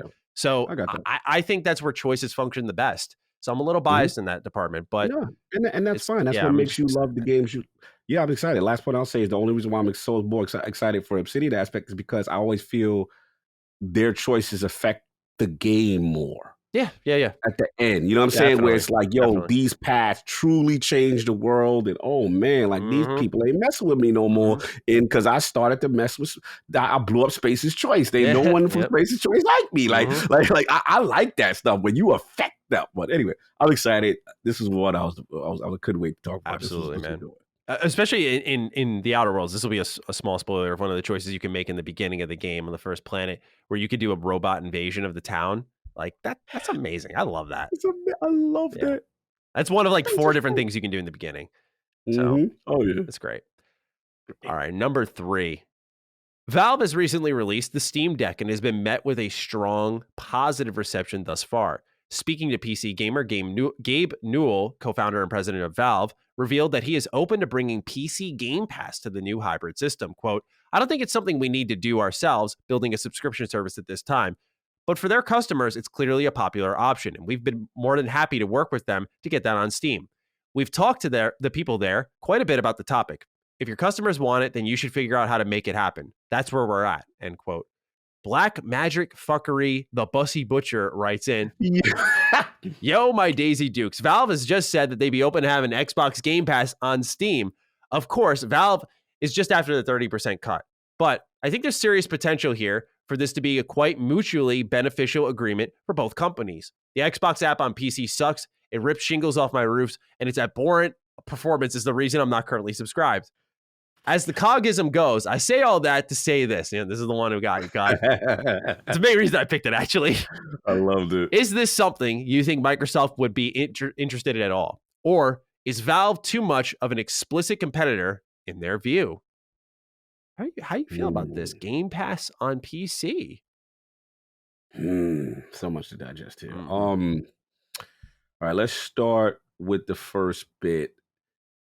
I have heard multiple times from in the past that they have come very close to working together. And this is what it seems, whether it be some type of integration, whether it be, they have been very close. And a couple times, it fell through for whatever reason, right? So to hear Gabe come out and say, yo, we would help them, work on getting this on the platform. Like, it's on them to work with us to make it happen. Like, he's not opposed. Yeah, like, it's to Microsoft's best interest. Again, this is one of those things. Now, to me, it's a no-brainer. However, in fairness, because I don't have nuance, is that there is the financial aspect. Because if Gabe and the crew is like, yo, everything that move here, 30% off, fam. We want like, I don't know how that's going to work with Microsoft's business model. And here's the other part that people are forgetting about, is that Game Pass, think about it, it's third-party games on Game Pass. It's third-party games on Game Pass, right? That would normally be bought on Steam. So it's almost like you're going to have to make a curated list almost if you were to integrate it. And then it would be kind of like, because I think EA Play, there's like a base version or whatever that's on. It's like a pure base. So that's the thing. Those are the logistics that they have to figure out if it was going to work. But I will say, if there's any way for the financial people to kind of meet in the middle, if there's any way for the subscription people to meet in the middle, PC gamers have shown they're not going anywhere else. They're just not. They're just not. They just love, and I'm not even a Steam guy like that. I don't think the UI is the greatest. That's just me personally. I'm not that big a Steam, but I have to understand, as far as features though, they're fire. Yeah. And they're leaps and bounds upon every. I remember when Epic Store came out as a PC Master Race noob. I remember going like, yo, what's the big deal? But that launcher sucks. They're like, my PC guys would be like, it's terrible. They don't have cloud save. They have now. But, it was a lot of things that Steam guys are very passionate about, that why they love the platform, right? To the point when when you love a platform, when Microsoft has the Windows Store, the PC, Windows app, and they giving you something on Game Pass for free, and PC gamers is like, nah, I'm good. I'm gonna be over here and pay $60 because I want to keep it over here. Like, that's nice that what you're doing. I'm over here. Thank you. I pay the money. That's when I knew, wow, that's a different bunch. That's a different breed on PC, bro. Like, them dudes move different. Yep. So that's all I'll say. Last point, I'll just say, get it done if you can. But it may be a situation if it doesn't get done, the numbers may be the issue. Who gets what? Yeah. The cuts. You know, the cuts. what you think? It's funny. It's a rare moment where the ball is in Xbox's court, right? Normally they're like, we want this, we want that. They're always saying what they want, and this is a rare moment where they're being told like, well, we're down, so are you? And I like that. I like to see that. Put a little pressure on Xbox. Like, if there is a legal or a monetary holdup here, figure it out, because the goal is to get Game Pass on as many screens as possible. This is one of them. This should be happening. This should have been there. If you ask me, this should have been there at launch. Like, if I were Phil, I would have been like, that's the priority. Like, PC Game Pass kind of sucks. Like, let's get this going on Steam Deck. Let's get it working. These are the most screens, right? You want screens? Yeah, right. Like, why not the one that makes the most sense for PC, a handheld PC, right? Like, come on, makes way too much sense. So I think they're gonna figure it out. I feel like it's too no duh of an option for them, right? Like, Valve is very much platform agnostic, if you will, right? They're not Nintendo. They're not the evil PlayStation. It's like, you're just doing their own thing so we can get our service onto their new device. Like that, there's no risks here. There's no optical changes here. It's just getting the service onto a new device and having more people experience it in a way that might be preferable. Like, if I could get my Steam Deck would arrive outside of Q2.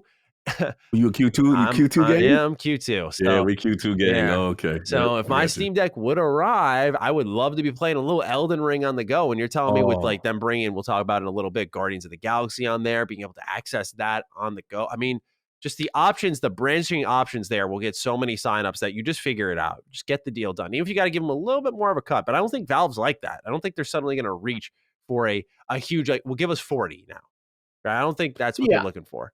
I don't think they'll raise the price up, but the question is, does Microsoft think it's financially worth it? If it is, the number is 30%. Do they think it's worth it that they'll still profit? And that I don't know. Those are the numbers. I feel like it's a power by numbers thing, right? Like, you just get a mass amount of subscribers that you can override any loss you're having on Steam Deck, for example. I'm with you. And to me, it's always a good sign when I see both leaderships on both sides saying the right things, because you see Gabe, when he's not shying from it or saying no comment. He's answering. I would like to do it. When you see Phil, you see him with his Steam Deck and he's like, we like, so maybe it's going to happen. And listen, a lot of times by the time we get the news, these dudes is already cooking up. Mm-hmm. You know what I mean? So it could be one of them situations. It's just a matter of time for now. But I hope they figure it out, because it's a perfect marriage. Listen, could you imagine? Oh my God, my personal Xbox. Oh, it'd be lit. It'd be crazy. That'd be the portable that I've always wanted. Yeah, man. I mean, I'm looking right now at this tweet from Phil Spencer where he says, was at Valve Software this week talking with Scott, Eric, Gabe about Steam Deck. After having mine for most of the week, I can say it's a really nice device. Games with me on the go. Screen size, controls, all great. Playing Halo and Age of Empires feels good. xCloud works well. Like, this is a guy who's really just putting it out there like, hey, this works well for Xbox games. So again, I think it's an inevitability. Maybe I'm being a little too dismissive of it. I just think it's a little obvious. There's one holdup, and I forgot on the technical side I got to mention, which is what's going on right now with my Destiny, which is I think I heard about this. Remember, Steam OS is Proton, and I believe it's Linux based, right? So Destiny doesn't allow the Linux-based local on for it to run. So they would have to make a custom OS. And right now, Destiny is banning people who, I guess, try to run it against terms of service or something. I say that to say this, which is, with Microsoft, my only worry, and remember because you're Team Xbox handheld, is their initiative may try to force, because Phil's statement was, it streams xCloud really nice. My only fear with that statement is, you don't want to have a local version of Game Pass on it? And you only want to stream? Because then I got a problem, because it's like, that's why, to me, as much as I love my Razer Kishi, it's not going to beat a Switch overall when I can take my Switch on the plane. I can take my Switch in the car, and it's not dependent on, most of the time, a network, and I can play offline. Yeah. And that's the thing. I want a local Xbox portable. That's my ultimate goal. So that's what I'm curious about, is if their philosophy with streaming interferes with getting a Windows version onto this thing and it running efficiently. Because let's be honest, you could put Windows on the Steam Deck. We got to speak to Jimmy Champagne. He was on ILP. He talked a little bit about that. You could put Windows on it, but it may not have the latest updated drivers, function. And then Microsoft say, hey, we might not be responsible because you're not using the latest Windows. You know what I'm saying? And then that's not them working together. Yeah. That's, you know what I mean? So there may be the technical and the financial that may hold it, but I hope they work it out, man. I do too. Let's start with Jeremy S., who also writes in on this topic. Dukes, with the recent comments from Gabe priming Xbox to bring Game Pass to Steam, along with the closure of the Bethesda launcher, do you see a reality where Steam becomes a de facto Xbox launcher for PC gamers? Thanks, and have a I bought into the Elden Ring hype, but I hate it because I suck at it kind of day. Yeah, someone in the server was blaming me. They were like, I hate Matty because he made me spend $60 on a game I hate. I was like, I understand. But then I put the Tobey Maguire gift of like him talking to the apartment owner, just going, I forgot the part where that was my problem. Nice. I like that one. Yeah, that's for the movie. Salute. Yeah, I mean, like I said, Gabe wants to play nice. A reality where Steve becomes the de facto launcher for PC. Again, branding, who takes ownership, who bends the knee. Yeah, I don't think so. Just because with the Blizzard.net or whatever, that whole BattleNet, that's what it is. Yep, good part. You brought up a fantastic point a couple episodes ago about the ability to use that as the new Xbox infrastructure to build off of that instead and kind of abandon the old. Because just as Black Magic wrote in, this is an app that sucks by and large. Like it's not very good, and I tend to just, if I see a game for PC Game Pass only, my head kind of goes to, no, I'm okay then. Right? I prefer my console Game Pass because it's way better, way better. So, there are rare situations like the Nier Automata version being better on Game Pass. Like that was a pretty rare situation, but overall, it just isn't a good application. So I think that's their future more than using someone else for their launcher. I think they'll always, as they have, put their games on Steam. There's clearly some benefit there. And Bethesda just announced, as we talked about last week, with this closure of the launcher, they're putting their games on Steam. So that's where Xbox wants to sell a lot of their games too. But I make no doubt that when they announced stuff for Windows 11 and their changes of store policies, a lot of that was focused on games and giving developers better cuts to bring people to that storefront for the Microsoft Windows Store, or whatever they're calling it now. I don't know. I don't shop there, but they want to make that an appealing place to buy games. And so they're trying to break down as many walls, give the best splits they can. Just keep that in mind, that that news doesn't go away because of what Gabe Newell is saying. Exactly. And also you made a fantastic point. You got me thinking, this is where the Microsoft, Activision, King, Blizzard, all this stuff plays in the factor with the long-term vision. Because what if their long-term vision is, BattleNets to play? Mm-hmm. You know what I'm saying? This is the one. This is what we going to rebrand this and use what. So that's where it could go different, right? So that's where I think the conflict, and that's why most likely this thing is still up in the air as far as what's going to happen long term. Yeah, right on. Well, let's move on to number 4, and we'll see what happens here, of course, with Valve and the Steam Deck. I'm imagining shortly. Yes. So for number 4, we have an acquisition. Tencent has officially acquired Polish developer and publisher 1C Entertainment for an untold amount of money. The deal, which was reached last November, will make 1C Entertainment and all of its subsidiaries with 1C in the name rebrand within 6 months of the deal's completion. It was only last week that Tencent had purchased a majority stake in Inflexion Games to extract them from publisher Improbable. 1C Entertainment has launched over 100 games to date, such as the aircraft simulator IL-2 Sturmovik, the Men of War franchise, and more recently, King's Bounty 2, which is a sequel to an RPG that came out like 30 years ago, by the way. I remember, yeah. So pretty cool stuff there. What do you think of Tencent expanding a little bit more? That portfolio gets a bit bigger for them. We just talked about them last week. Now they've made another acquisition. How are you feeling about this one? I'm going to use the bathroom. I can still hear you. Yeah, go for it. It's funny how nobody talking about it's like these joints be going under the radar with Tencent. Man, look, I'll give y'all, while Matty take care of business, I'm going to give y'all a personal story. Like, 1C does hit home for me. 1C, man, I remember it was like ILP's first PAX or something. And we're going around the booths, which one we're going to check out. We got all these media appointments or whatever. And I'll never forget, the 1C booth was probably the most fun me, King, Addict, Soft had. Like, they had some really quality ideas, great unique titles. We got a lot of the old coverage up on the ILP channel, and I remember they had like very ambitious games. Like they're AA, but like really punching above their weight. They had like this RTS called Ancestors Legacy that was amazing.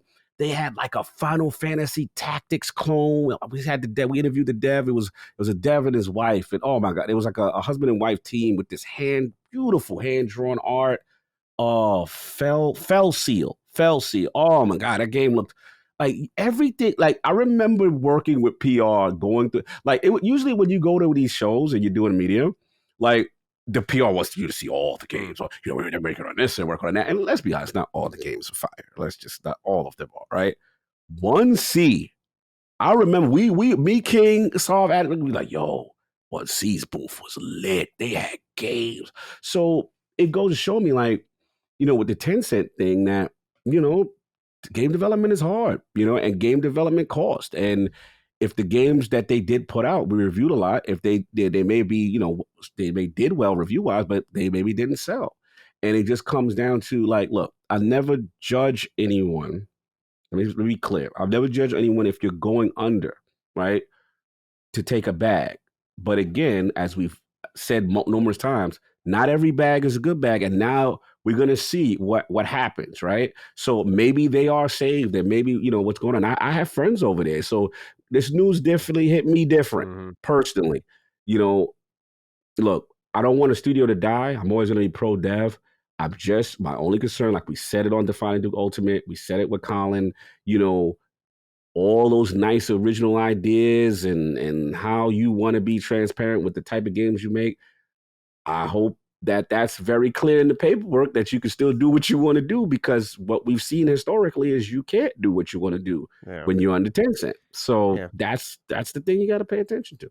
Yeah, I just find that you said it right at the top, and I agree with you. I'm like, there's no talk about this again. No talk. None. I don't know why. I get like 1C Entertainment isn't a sexy name. I get it all, but we're talking about a back-to-back, week-to-week acquisition.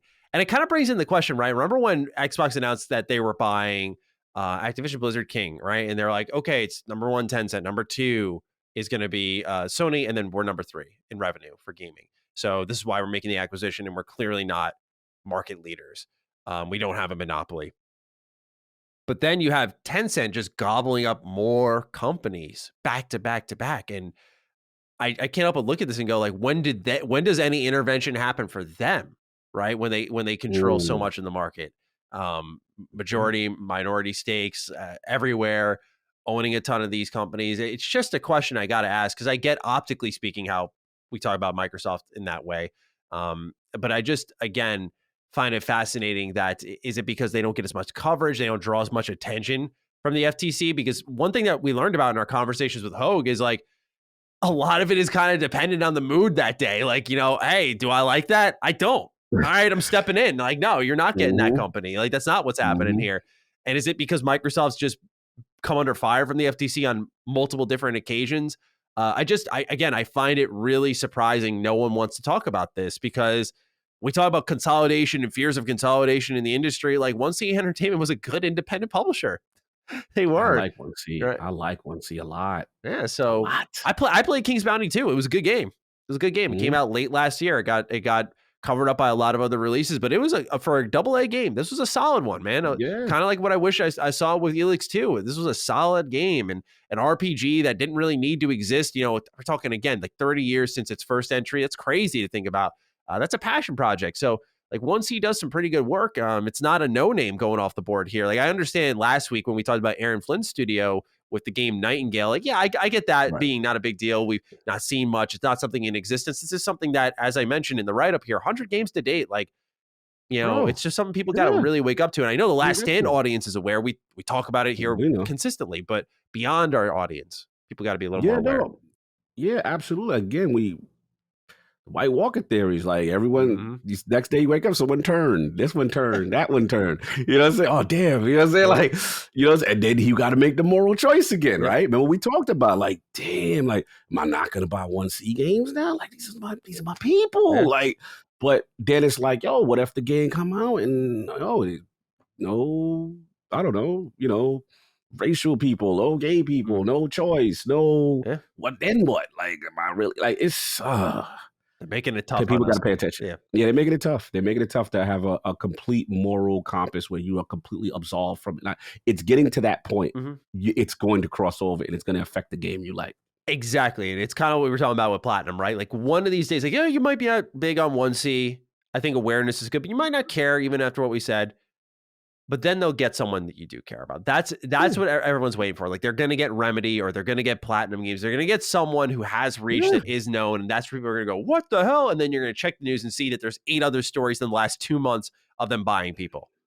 Exactly. We've been telling you. We have been. So with that, you have been made aware that Tencent is acquiring Polish developer and publisher 1C Entertainment. And we move on to number 5 in our last bit of news for the week. Coming soon to Xbox Game Pass. Starting off with Far Changing Tides. This is day 1 on Game Pass. It's out right now. It arrives on cloud, console, and PC. Then Lightning Returns Final Fantasy 13 arrives on both console and PC Game Pass March 3rd, so it'll be out by the time you're listening. This one was really interesting. Lawn Mowing Simulator. This was on the official Xbox post, and it said Xbox One. It didn't say console, so I think this is only Xbox One Game Pass. Yeah, so I was a little confused about this, but yeah, Xbox One users on March 10th are going to get Lawn Mowing Simulator on Xbox Game Pass. And the rest of these follow the same thing that we've gone over time in, time out for weeks on this show. Kentucky Route Zero, cloud, console, PC, March 10th. Marvel's Guardians of the Galaxy, cloud, console, PC, March 10th. And Young Souls, another game day 1 on Game Pass, cloud, console, PC, March 10th. Now, leaving Game Pass on March 15th, we got another significant exit here. Nier Automata leaves cloud, console, and PC. This is one that, if you haven't tried it, get on it. One of the best games of last generation. Fogs leaves cloud, console, and PC.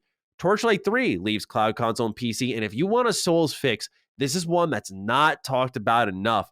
The Surge 2. This is on Game Pass, and it leaves March 15th on cloud, console, and PC. So 2 great games here making their exit. And then in a separate post, Xbox confirmed that Pac-Man Museum Plus would land day 1 on Game Pass May 27th. So another day 1 Game Pass game for May with 2 Point Campus and this. And they're getting those single-player game cogs. That's what I was telling you about, man. This is what I meant. Not any cool RPGs. This. I kid. But let's talk with the audience a little bit more because we got a lot of write-ins on this. This will likely strand between this topic and our Game Pass pick of the week, so we'll chat overall. I want to start off with RJ Davis, who writes in, hey Dukes, looks like the Game Pass safety net has caught another underperforming, this is in quotes, game with Guardians of the Galaxy, but do we see this as a good thing? Now, I'm not trying to blame Xbox gamers for the sales of this game. There were certainly other factors, but I think it's worth asking, would the safety net even be needed if it wasn't for wait for Game Pass mindset that's creeping in? It's so common in the Xbox community. And does that mindset concern you about the future of the Xbox ecosystem? I like this question, RJ. Short term, no. The reason why short term, no, is because I say this. The developer, and I think we got another question that's going to even go into further with this. So I don't want to go crazy deep with it. But feel free to read them out and tie together. The developer, in my opinion, controls this whole situation. The publisher controls this whole situation. Because even if that's the case, even let's just say the numbers came out and Guardians of the Galaxy numbers on Xbox was terrible. Terrible, right? And everyone was on PlayStation or what have you, right? Because the mentality is to wait for Game Pass for the Xbox population, right? The what you're gonna still win, because to me, you can get a bag for whoever gave you the marketing or any type of exclusive things up front. It still launches on there's still some sales, still launch on Xbox. And now let's just say it does come to Game Pass. They get their cut. Back end, what's up? We want to talk to you now. We want to put this out there. Maybe the zeitgeist is gone, and now you getting this upfront money. So to me, the new gangsters are the public. I remember I asked Grub this question when we had Grub on. I said, do you, and I mentioned Square, they like mercenaries out here. They are going, people, if your games are big enough, you can play both of these dudes against each other. Oh, you got Game Pass? Oh, you want timed exclusive? All right, we'll take the marketing, we'll take the time exclusive, one bag. You know what I'm saying? Get the sales, second bag. Mm-hmm. Sales run out, Zeitgeist goes down. Game Pass, third bag. They winning. Mm-hmm. And I don't think it's bad necessarily for the industry because Microsoft wants you in Game Pass anyway. Yeah. So I don't know. You know what I'm saying? I will say, in fairness, yes, we have to see long term if there's some effect, sure, right? With the wait for Game Pass mentality kind of thing.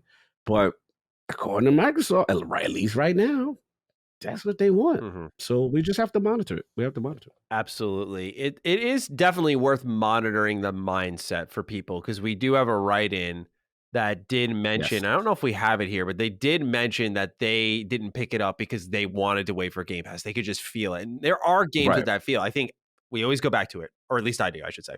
Scarlet Nexus had the Game Pass stink all on it. A lot of Xbox gamers, I can guarantee, were just looking at it, waiting, salivating, going, you're coming to my service and I'm not paying a damn dime.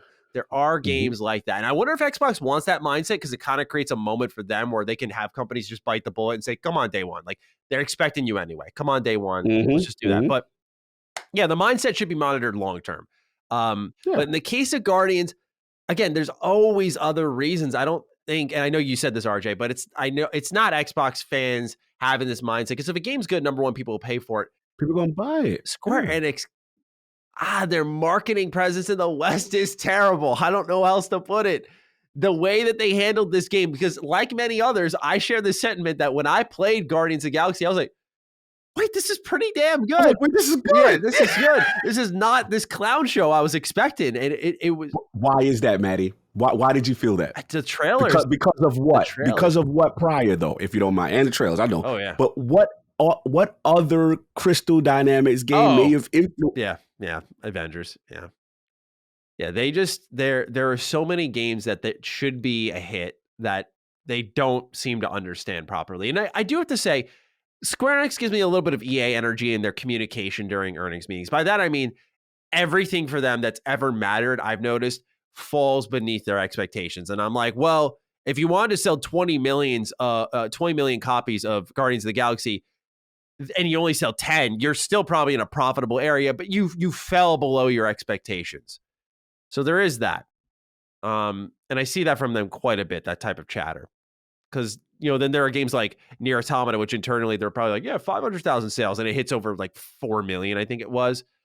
So I don't think it's fair to blame the Game Pass mentality on this, but it's something that worth monitoring for the guarantees, right? The Xbox first-party studios, that's why we were so fascinated by Halo Infinite sales. Like, this is charting really well, even in the state it's in now, which isn't that great. It's charting really well. It's like, okay, on a sales front, I meant. Yeah, the sales front. So, Forza too. Forza Horizon as well. It's like, let's see the games that are guaranteed, like, day and date, like they're gonna be there on the service, no doubt. Like, you don't have to wait for the surprise drop. Like, hey, look, we're bringing Triangle Strategy to Game Pass. Like, no, none of that, right? They're saying like, we know this is coming. Those numbers are more telling than say Guardians, which kind of had Game Pass written on it once it released, and it was reviewed well, but I think it didn't sell crazy well. Yeah. With that, we have another question from Ryan Goldner. Hey, Dukes, does the presence of Game Pass make it more desirable for third party to do timed exclusives with Sony? So this taps into where you were at, Cock.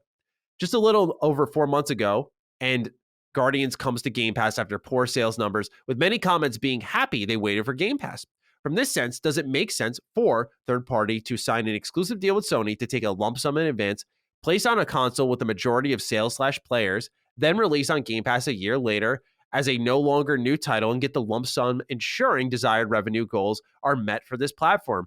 I see this as a potentially reoccurring theme for more games down the road, but would like your thoughts. Thanks, and have an MLB may finalize an agreement kind of day. And oh man, dude, what's happening in MLB? Man. That just makes everything that's happening in the world worse. Like, baseball is such a wholesome, pure sport. Like, we need baseball right now. It brings people together. So hurting by that. I know. And they're like, why now when the Mets like doing all this great? I'm like, and get this, man. They're saying that the reason they're pausing it is partially due to specifically the Mets. I'm like, really? We're going to blame the Mets for killing the MLB too? They're killing MLB now. Come on. Sure. Not by Mets. Ridiculous. I know, man. This part's killing me. But yeah, like Ryan's on to what I was thinking. I've been kind of beating that drum with how, publishers are going to play the system, you know what I'm saying, so to speak, between Sony and Microsoft. But I want to be clear, like you just said earlier, it also depends on the game, because gamers, we have some data that if the game is highly anticipated or it's just this, super, AAA type of experience, that gamers are showing, we ain't waiting. Like, I was shocked that Halo Infinite did what it did from an MPD sales standpoint. I was like, wow, free to play, and y'all went out and y'all still bought that. You know what I'm saying? Like, the retail, like, y'all still did that. And it wasn't just all Game Pass. Like, I was really shocked by that. And I was shocked the Game Pass numbers didn't go up more. And it was still that strong sales, right? Traditional sales presence. So and it's a short dosage, right? Short little window. But what it's showing me right now is that gamers ain't waiting when it's something they really want. They are not waiting. Yeah. So I'm not worried just yet. I think where it's happening right now is the fringe, the AA and the AAA fringe, where you're like, I'm not sure about you. So maybe we'll wait. But like, for example, if Elden Ring got the Game Pass back, right? Day and date, I would have been curious to see, because what it showed me so far is that people are like, yeah, that's nice, this Game Pass, no doubt, I'll still get it. But maybe people say, hey, I'm still buying it. But what I'm saying is there's still a huge subset of people that are the majority that are still buying games, that are not saying, all the time Game Pass, all the time. So that's the information I want more clarity on, especially with third-party, highly anticipated games.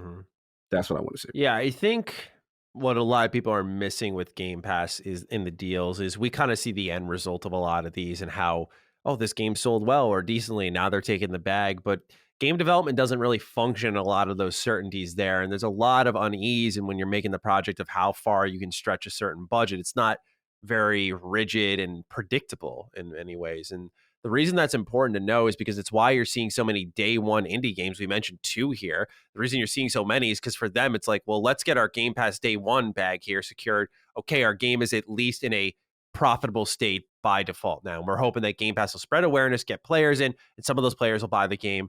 And then we'll eventually do the opposite. We'll do probably what I imagine Nobody Saves the World will do. We'll put it on PlayStation and we'll put it on Switch, and we'll gradually dole it out over time. There's 2 ways of really going about it. And they usually go in one of those 2 orders. Like, just take the order I laid it out, reverse it, where instead they go exclusive with PlayStation, and then they eventually come to Game Pass and Switch and all that stuff. The reason this is important to note is because a lot of people are looking at like Square Enix as playing 4D chess, like laying out how they're going to secure the most money with certain dealings. And it's not always that secure. Like, maybe they could have gotten more for the Game Pass deal than an exclusivity deal. We don't really know the price tags that are given out for some of these dealings. We know exclusivity likely should cost more, but we can't say that with absolute certainty. So I just think with that in mind, it's about what makes sense for the project and the project scope, right? For an indie game, it probably makes sense to go day one on Game Pass because now hey, here's $300,000. It's like, okay, we got that now to play with for our game that's launching day one on Game Pass. What can we do with this on the art level, voice level, et cetera, et cetera? And so I think it's just case by case again, but it's great food for thought. No, you're on fire with that. You got me to open up my thought process even further in the sense that there's risk. There's risk, right? And here's the thing: it's the developer, the publisher also has to bet on themselves, right? Because we can't assume that Microsoft is not trying to get them day and date all the time, also, right? So they may say, Microsoft may say, we project you to do this, right, or sell that. And the publisher like, hey, you know what? We think we could do better. Or, hey, we don't think that's a big enough bag for that. And that's all part of the negotiation process. So I agree. I think it's still case by case on a lot of levels too. Absolutely. And I'm very interested to see some of the charts for, I think a good example might be something like the new Rainbow Six game that came out. Yeah. It charted at number 9 in the month it came out, January. And it came out about the middle of the month, if I remember correctly. That's a blur because I was going to review that game and then Activision that got announced. So I think it was in the middle of that month. But it charted at number 9. And so you can see like, okay, they sold decently in the top 10 of January, a post-holiday season. while being day one on Game Pass.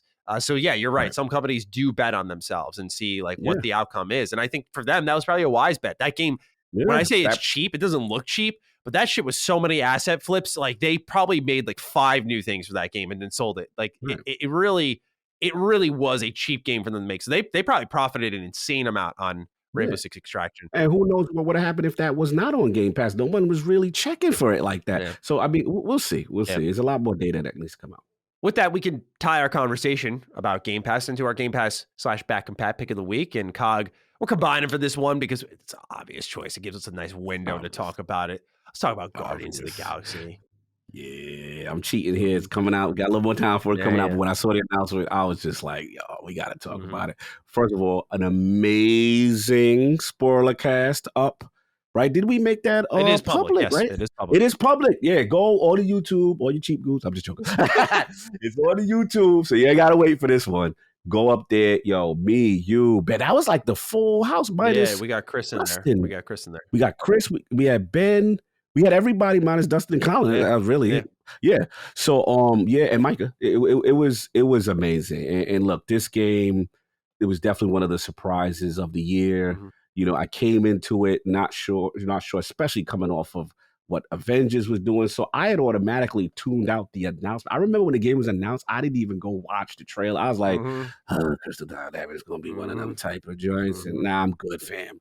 And then the word started to get out. No, Cog, it's really good. Yo, Cog, really? And then I'm like, all right, we speak to the team. And everybody's like, yo, we got to talk about this. Yeah. And I played it, and it was a blast. It was an absolute blast. It's definitely worth the price of admission.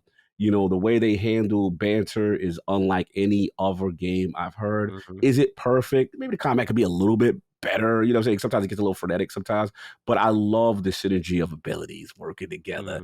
And what's fun to see now is when I heard this announcement, to see everyone on Twitter like, yo, I missed out, or it came out at a bad time. I had to, and now I get a chance to play. Like, so it's a good thing. You know, it's a good thing that this is on. This is a huge get. I was shocked to see this there. And as a cosmic guy, it's absolutely hilarious. They tell great stories, well written.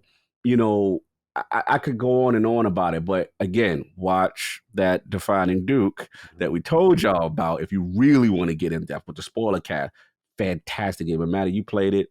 What'd you think about this? You know, I pass it to you about this addition to Game Pass. Like where you a lot of people actually, I just thought of this. We're kind of alarmed by the timing of this game coming to Game Pass, right? Within 5 months. If it came out in October, right?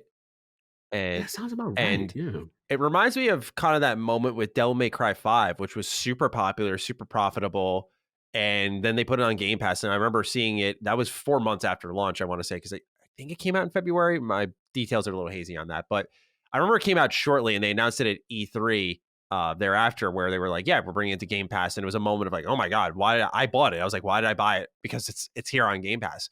And this kind of reminds me of that, where I think this game may not meet the expectations that are very high of Square Enix, but can still be profitable. And this might be just making it an already more profitable game. Like sales might be tapering off. So it's a good way to get it back in the conversation, and rightfully so, because as Cog so perfectly put it, it really was a great surprise. You know, I don't think I was as head over heel in love with it as many others were, but I thought it was a really good game. And I think it's just because as a superhero squad, like I don't really dig the hell out of the Guardians. Like they're cool, but I'm just not crazy about that. I don't know. Maybe I'm a traditionalist. I like the badass superheroes, right? I love Spider-Man, right? Like he is cool, right? I can't say Star-Lord is cool, but here's the thing.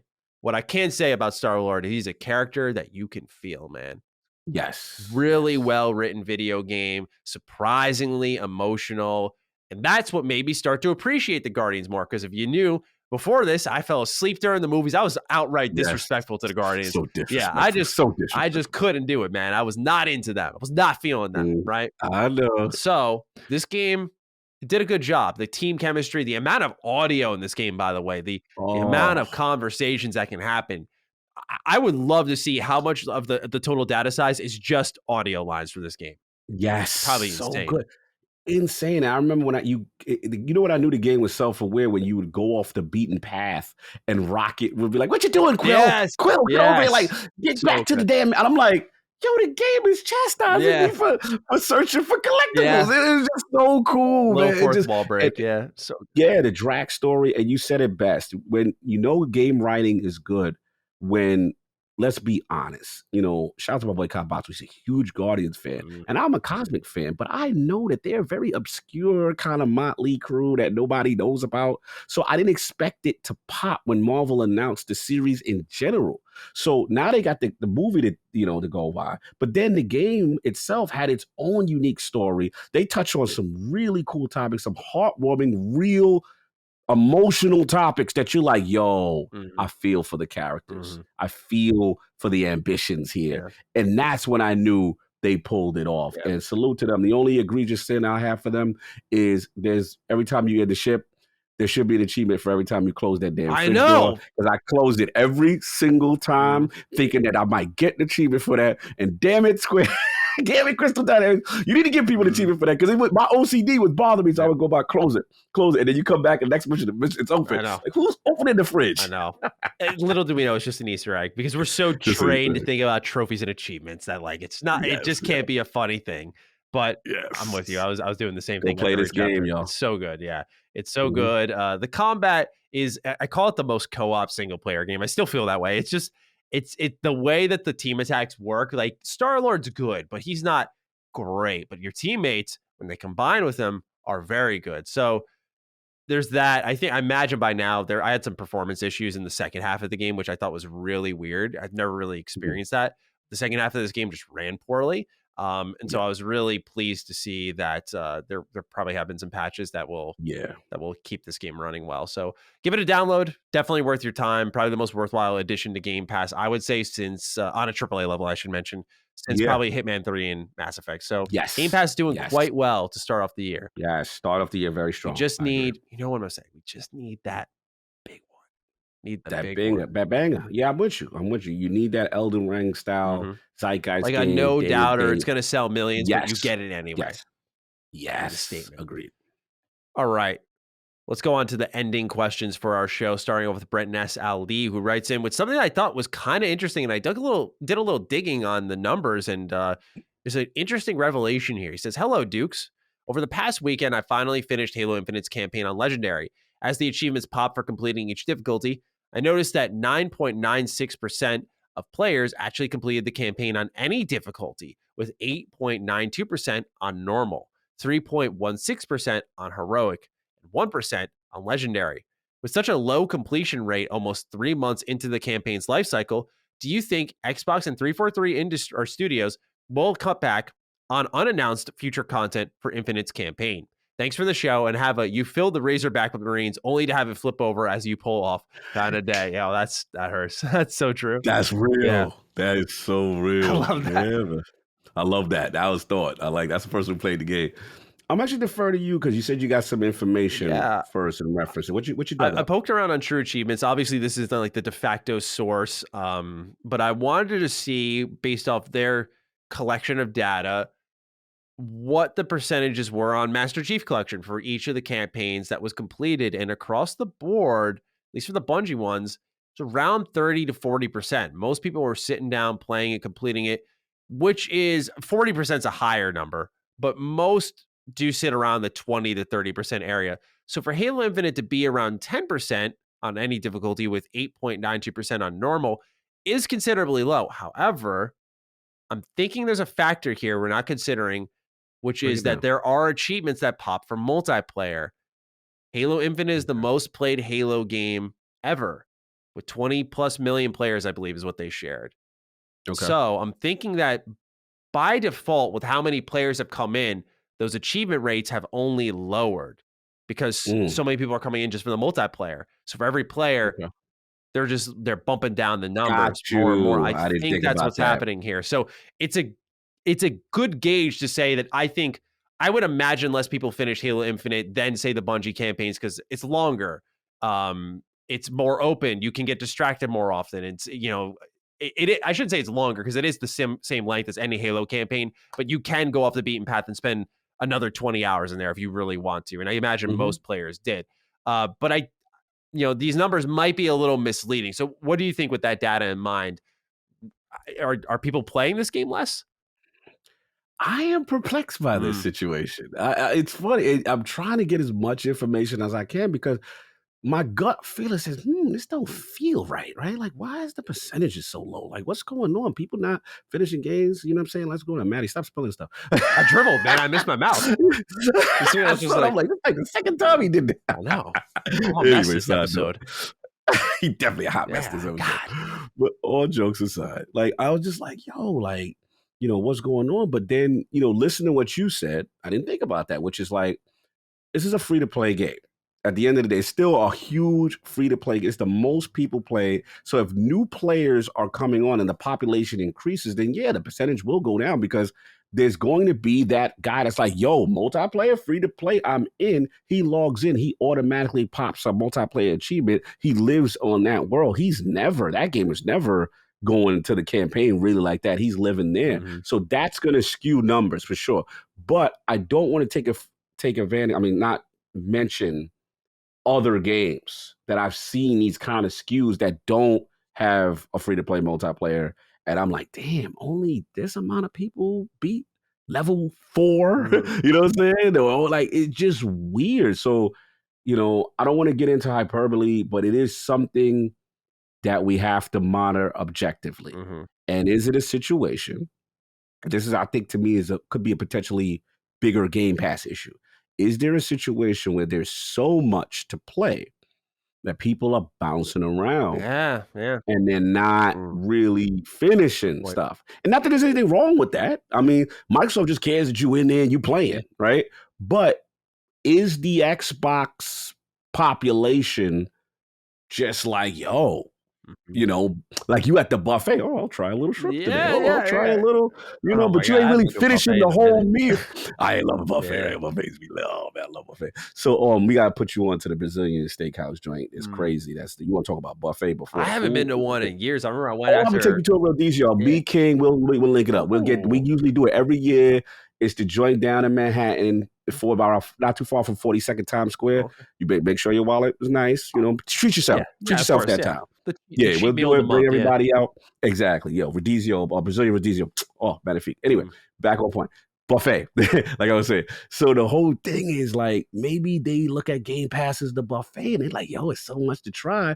And then they may just live in one or two experiences and try other experiences. And maybe that's why their numbers skew. Because I'm going to assume, I don't have the data, I would lean on Sacred Symbols guys to tell me what are the achievement rates on PlayStation for like similar games. So, you know what I mean? Like, Horizon Forbidden West is out. Like, what's the overall population or percentage of who got the beat the game achievements? I'm curious to see how it correlates, and I just haven't tracked this stuff enough, but this is interesting. Absolutely. So thank you for writing in, Brendan. It's definitely food for thought, especially as Halo Infinite's in a pretty weird position now. Things are looking a little slow for the moment. Yes. They need some new content ASAP. All right. Yeah. LB Saint writes in next. Hey Dukes, I was browsing the Xbox store yesterday and was frustrated on how unorganized it all was. Is it too much to ask for the team over at Microsoft to sort all their games by year, even the back compat ones, or to even just allow you to scroll to the bottom of a see all games list? I don't think I'm the only one who finds this frustrating. Hope you have a, oh shit, did I forget grandma at the church again kind of day. Man, you forgetting your grandma, Saint? Come on. How you forget your whole grandmother? Family. How you go home? Look, I don't trust my own memory sometimes, so I'll put a reminder on my phone, an alarm on my phone. If you're like that, Saint, you're forgetting family, which I can't even say I have. Just trust me on that. Start programming yourself to account for bad memory. It'll help you a lot. And remember to take grandma home from church. Yeah, anyway, yes. Shout out to say, man, we messing with him. But he's right. It's just not good. It's just not good. It's not good.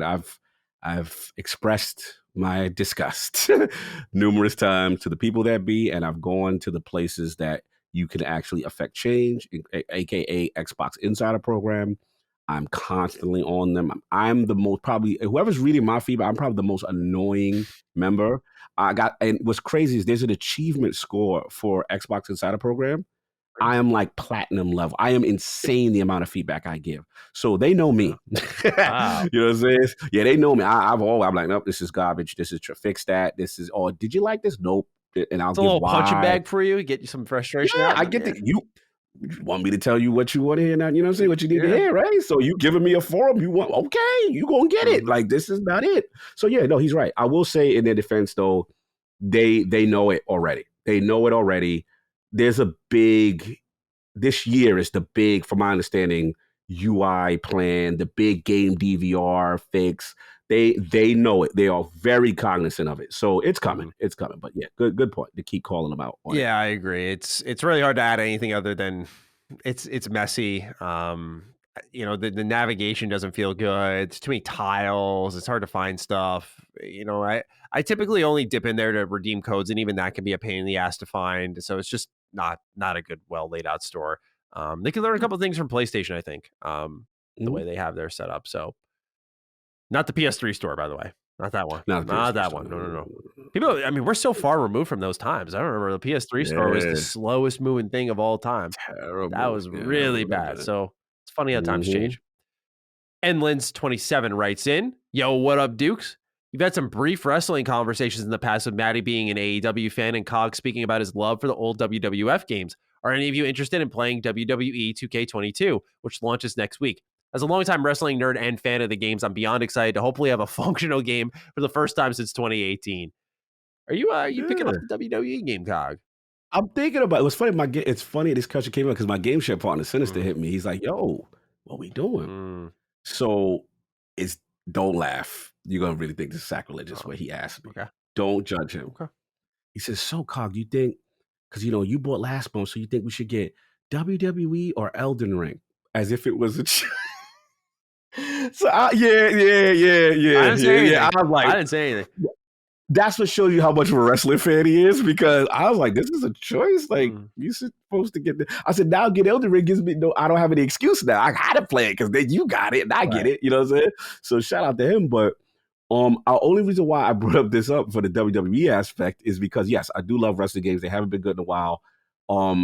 There's only one thing we really want to rock with it, but what Sinister telling me there's like $100 pre-order pack just to get the NWO. And I'm like, fam, y'all really go on. Like, everybody want that. You know what I'm saying? So the main thing with these games is always like the balance and the combat. They always, I don't know if they've been, ever since the Aki games from the No Mercy, which are my favorites, those are the GOATs. I've never really liked the future iteration of how the balance, the paper, scissors, rock, and the pinning. And it's just, it hasn't really hit with me, even though the graphics have gotten better in wrestling games. But I do like wrestling games. I really do like them. I just want them to really nail the gameplay systems down. And I don't know if they got that with this yearly cadence, but I'm willing to give it a shot. Yeah. I'm an AEW stan through and through, man. I love them. I see your boys rocking. I've been watching a little bit. Yeah, you've been watching a little. Dude, it's getting good. It's pay-per-view time. I'm so excited for this Sunday. It's gonna be a good time. AEW Revolution.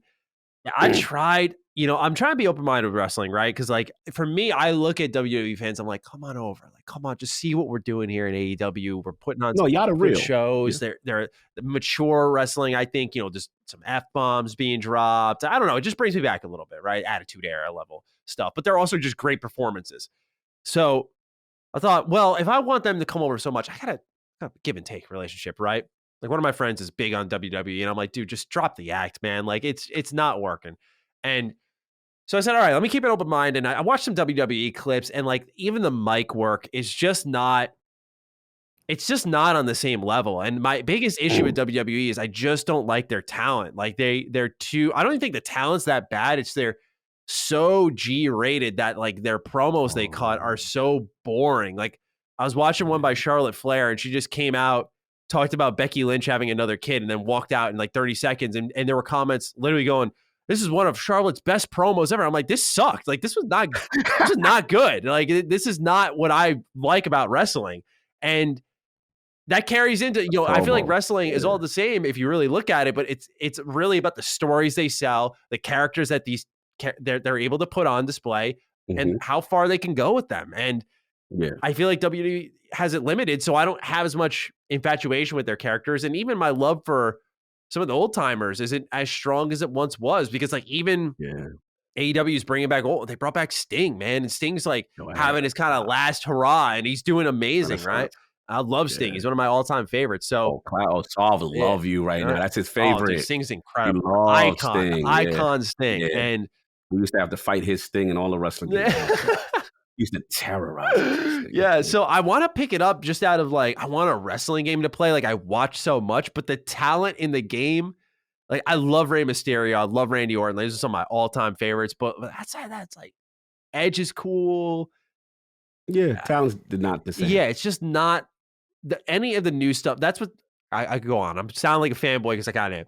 A lot of news talent that AEW's brought on is exciting because they're like these young up and comers that they're pairing with known names, right? Like they're having a guy like Lee Moriarty wrestle against Bryan Danielson, one of the most known faces, right? Who's doing like the yes chant. Got a brother, got a wrestler in it. Yeah.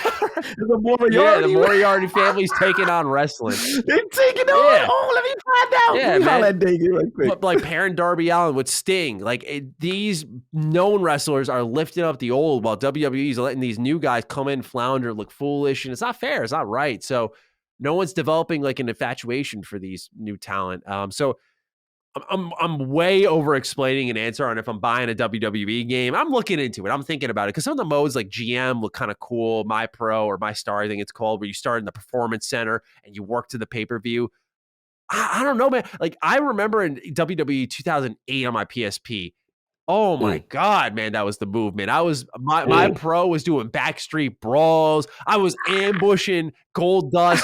Didn't matter. No one getting my guy's way, right? Like I was the heel. So if you could do a lot of that in this game, I'm on board and I'm liking what I'm seeing. So it's just about the talent. So I might just be a complete narcissist and only play as myself the whole game. Because I'm like, well, I'm awesome. Clearly the rest of you aren't. And I'll beat up the WWE roster. Yeah, right? It makes sense, right? This is perfect. So thank you for the right in, Lens. No doubt. This one's for you. Frank T writes in saying, I've got a question mainly for the Lord of Destiny himself, but obviously we'd like to hear from the both of you. I appreciate the gesture on this one, but there's sometimes I just don't know. And but again, I'm honored that you guys want to include me. I played the original Destiny back in Xbox 360 and passed on playing Destiny 2 for the longest time since I was busy with other games. The hype from Witch Queen has me interested, but seeing the amount of content that has been vaulted is putting me off. I could care less about the exclusive items and being able to run the old raids, but I would like to be able to experience the campaign for each expansion once so I can piece together the world and its overall narrative. Anyway, my question is this. Do you expect Sony to get rid of the content vault for Destiny and restore the content back to the game? And Cog, I'm equally interested because for me, it's getting the complete story. Like I hear Witch Queen's an amazing story, but how do I know how amazing it is if I can't play what led up to it? So, of course, do you think this is going to happen? But, is anything going to change at all? Love the question. This is the big one here because it's a travesty that the original D2 Red War campaign, which led up to all this, that started with the launch of the game in 2017, I'm gonna say, is no longer available. It's vaulted, right? So you don't have context as a new player. As a new player, you've missed out on Forsaken, one of the the greatest story beats about what happened, and you missed out on a transformation on a major character who was once Prince Aldrin.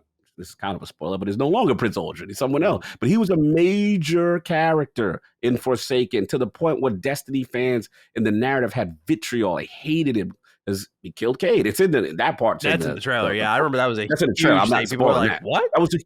That was a huge deal at the time. And now that's not available to be played. Yeah.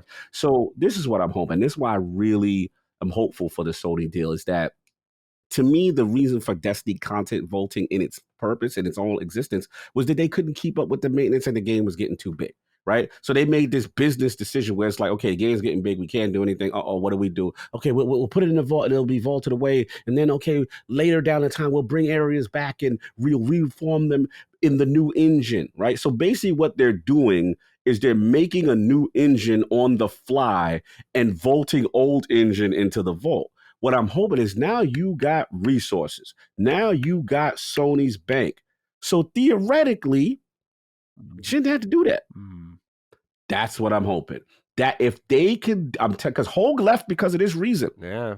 And I can't, what can I say to him? He's right. Like, how can you take the narrative from the game and you can't, because there's some people, listen, let me just say this last part.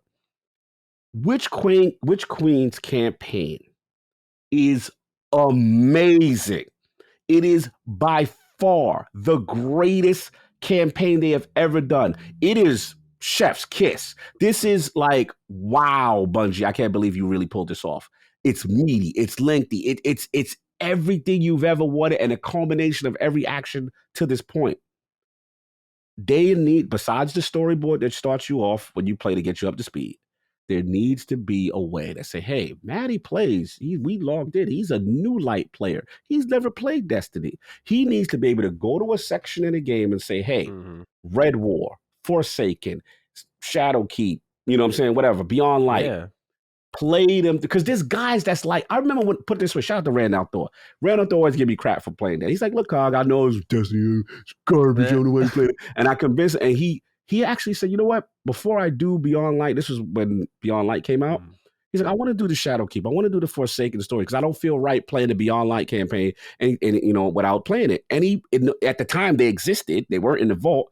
And he plays like, yo, Cog, I was kind of getting into it. The story was good. And now I feel that's what you've got this lore. You got to do that. So that's what they got to figure out. You can't keep so what, 2 years you vaulting Witch Queen, this amazing story just because the world has changed? Nah, fam. Figure it out. You and Sony get in the room, whether you make a separate section of the game where it's vault accessible and you go into and you can play Red Water. I want Matty playing. I want Matty to say, you know what, Cock, I see what you're talking about. This is why I see why you like it. The way you speak about it just makes me like, you've tried my dang and Rob. I got to try your game eventually, right? But I can't start at the end of the story. I just can't. Exactly. There's no way. So great question. We got to put pressure on them. I would love the DCV to no longer exist or exist in a new form where I can go in the DCV and say, let me play the old stuff, please. Thank you.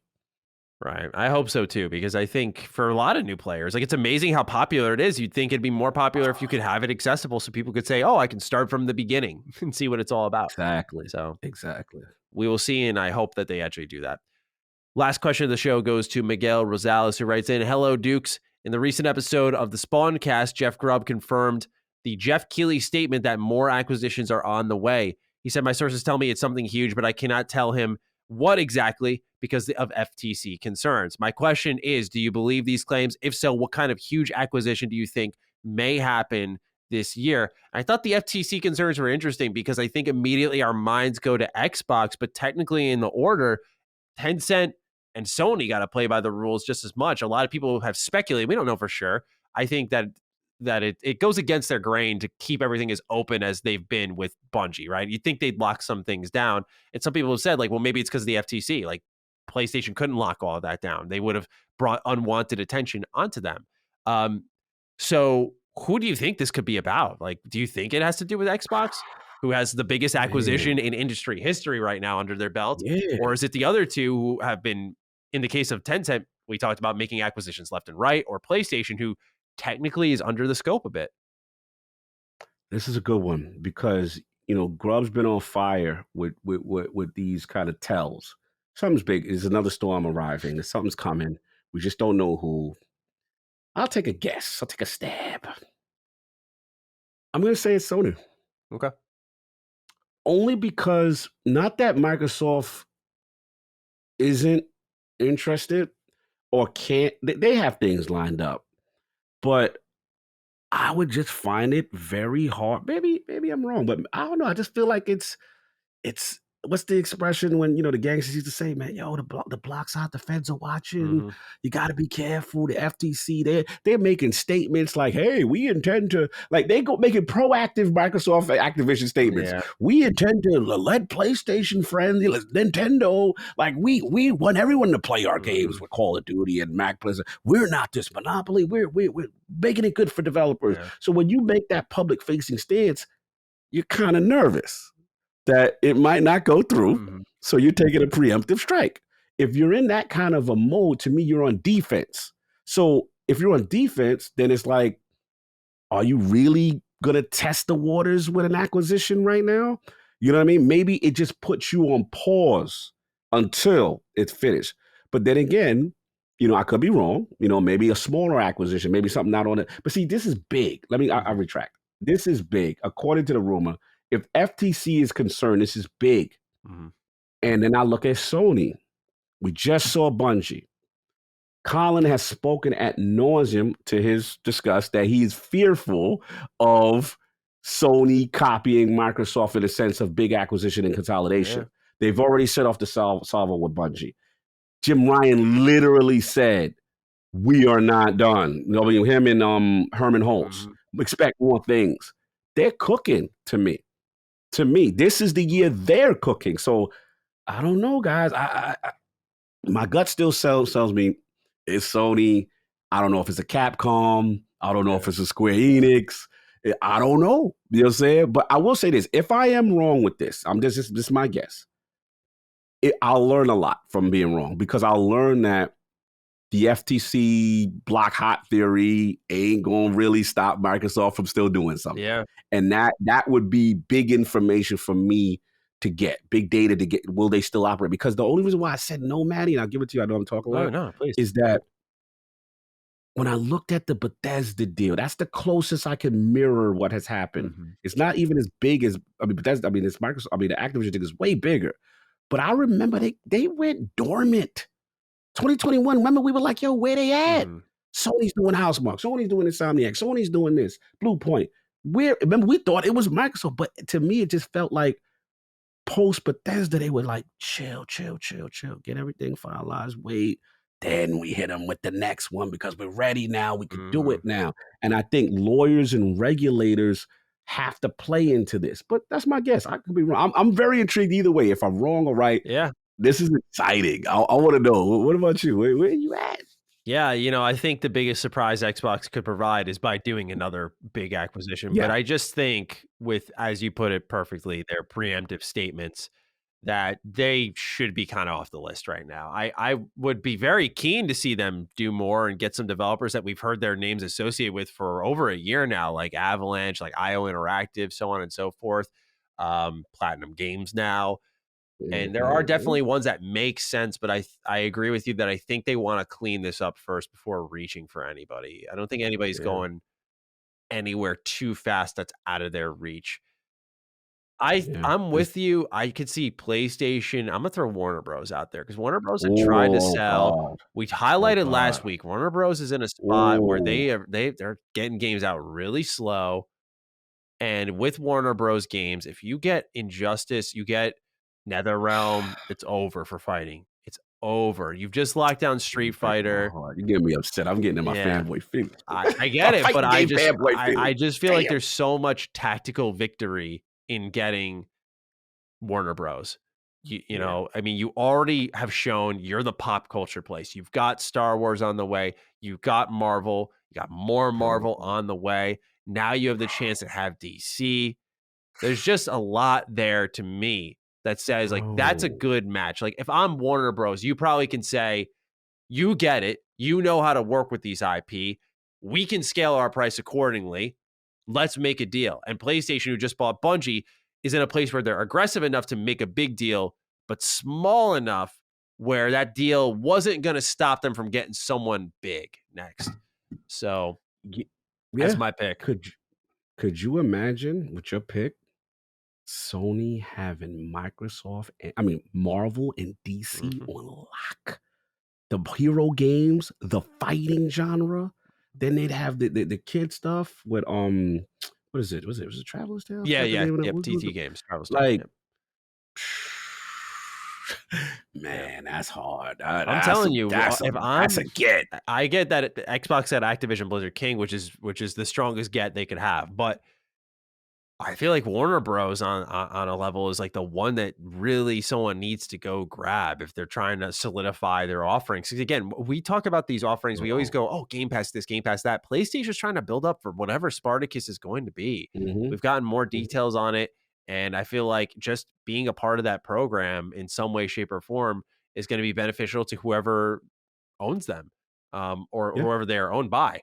And Warner Bros, I mean, man, talk about dominance if they get DC and Marvel, because this will go back to a conversation you and I have been pounding away on, saying, do not let it slip. You let Star Wars slip. Do not let any more go. Like, go lock down the DC side of things. Go get Wonder Woman exclusively or something. Like, go make a deal. And people were like, no, they copied Phil Spencer's quote. We don't need to be the green version of the blue console.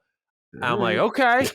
You can be dumb if you really want to be. I know it's not what Phil was talking about specifically, but like you can choose in the case of those defending him not making superhero games. Success. Yeah, right. Like let's not follow a formula that makes so much sense. Like superhero stuff has never been more popular than it is right now. It's never been more widely accepted and celebrated. Like now's the time. And if you let that go and Warner Bros goes to someone else, that's it.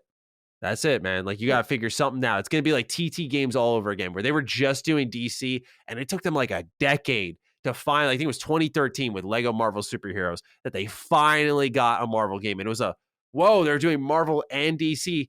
Think of how long that took. We don't need to wait for that type of breakthrough. That's not good. Like, Xbox needs to be on that for sure.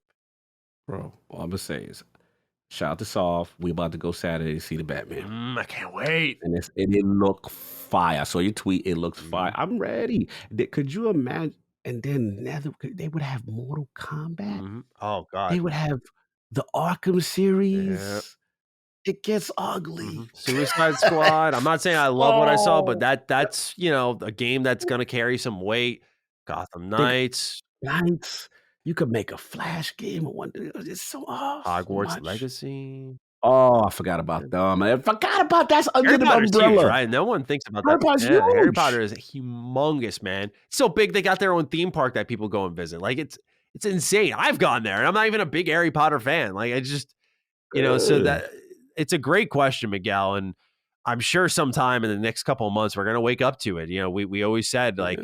Right after Activision, we were like, yeah, there's going to be more. People critiqued our show. They were like, why are you talking about the next acquisition when they just had one? Then Bungie was next week. And it's like, there's going to be more. There's going to be more. So it's good to see people coming around to the conversation. And unfortunately, this is in the back end of our show. So most of our audience isn't going to hear it. But for those who stay tuned, you'll know our thoughts extensively. So that's all I've got to say on anything you'd like to add.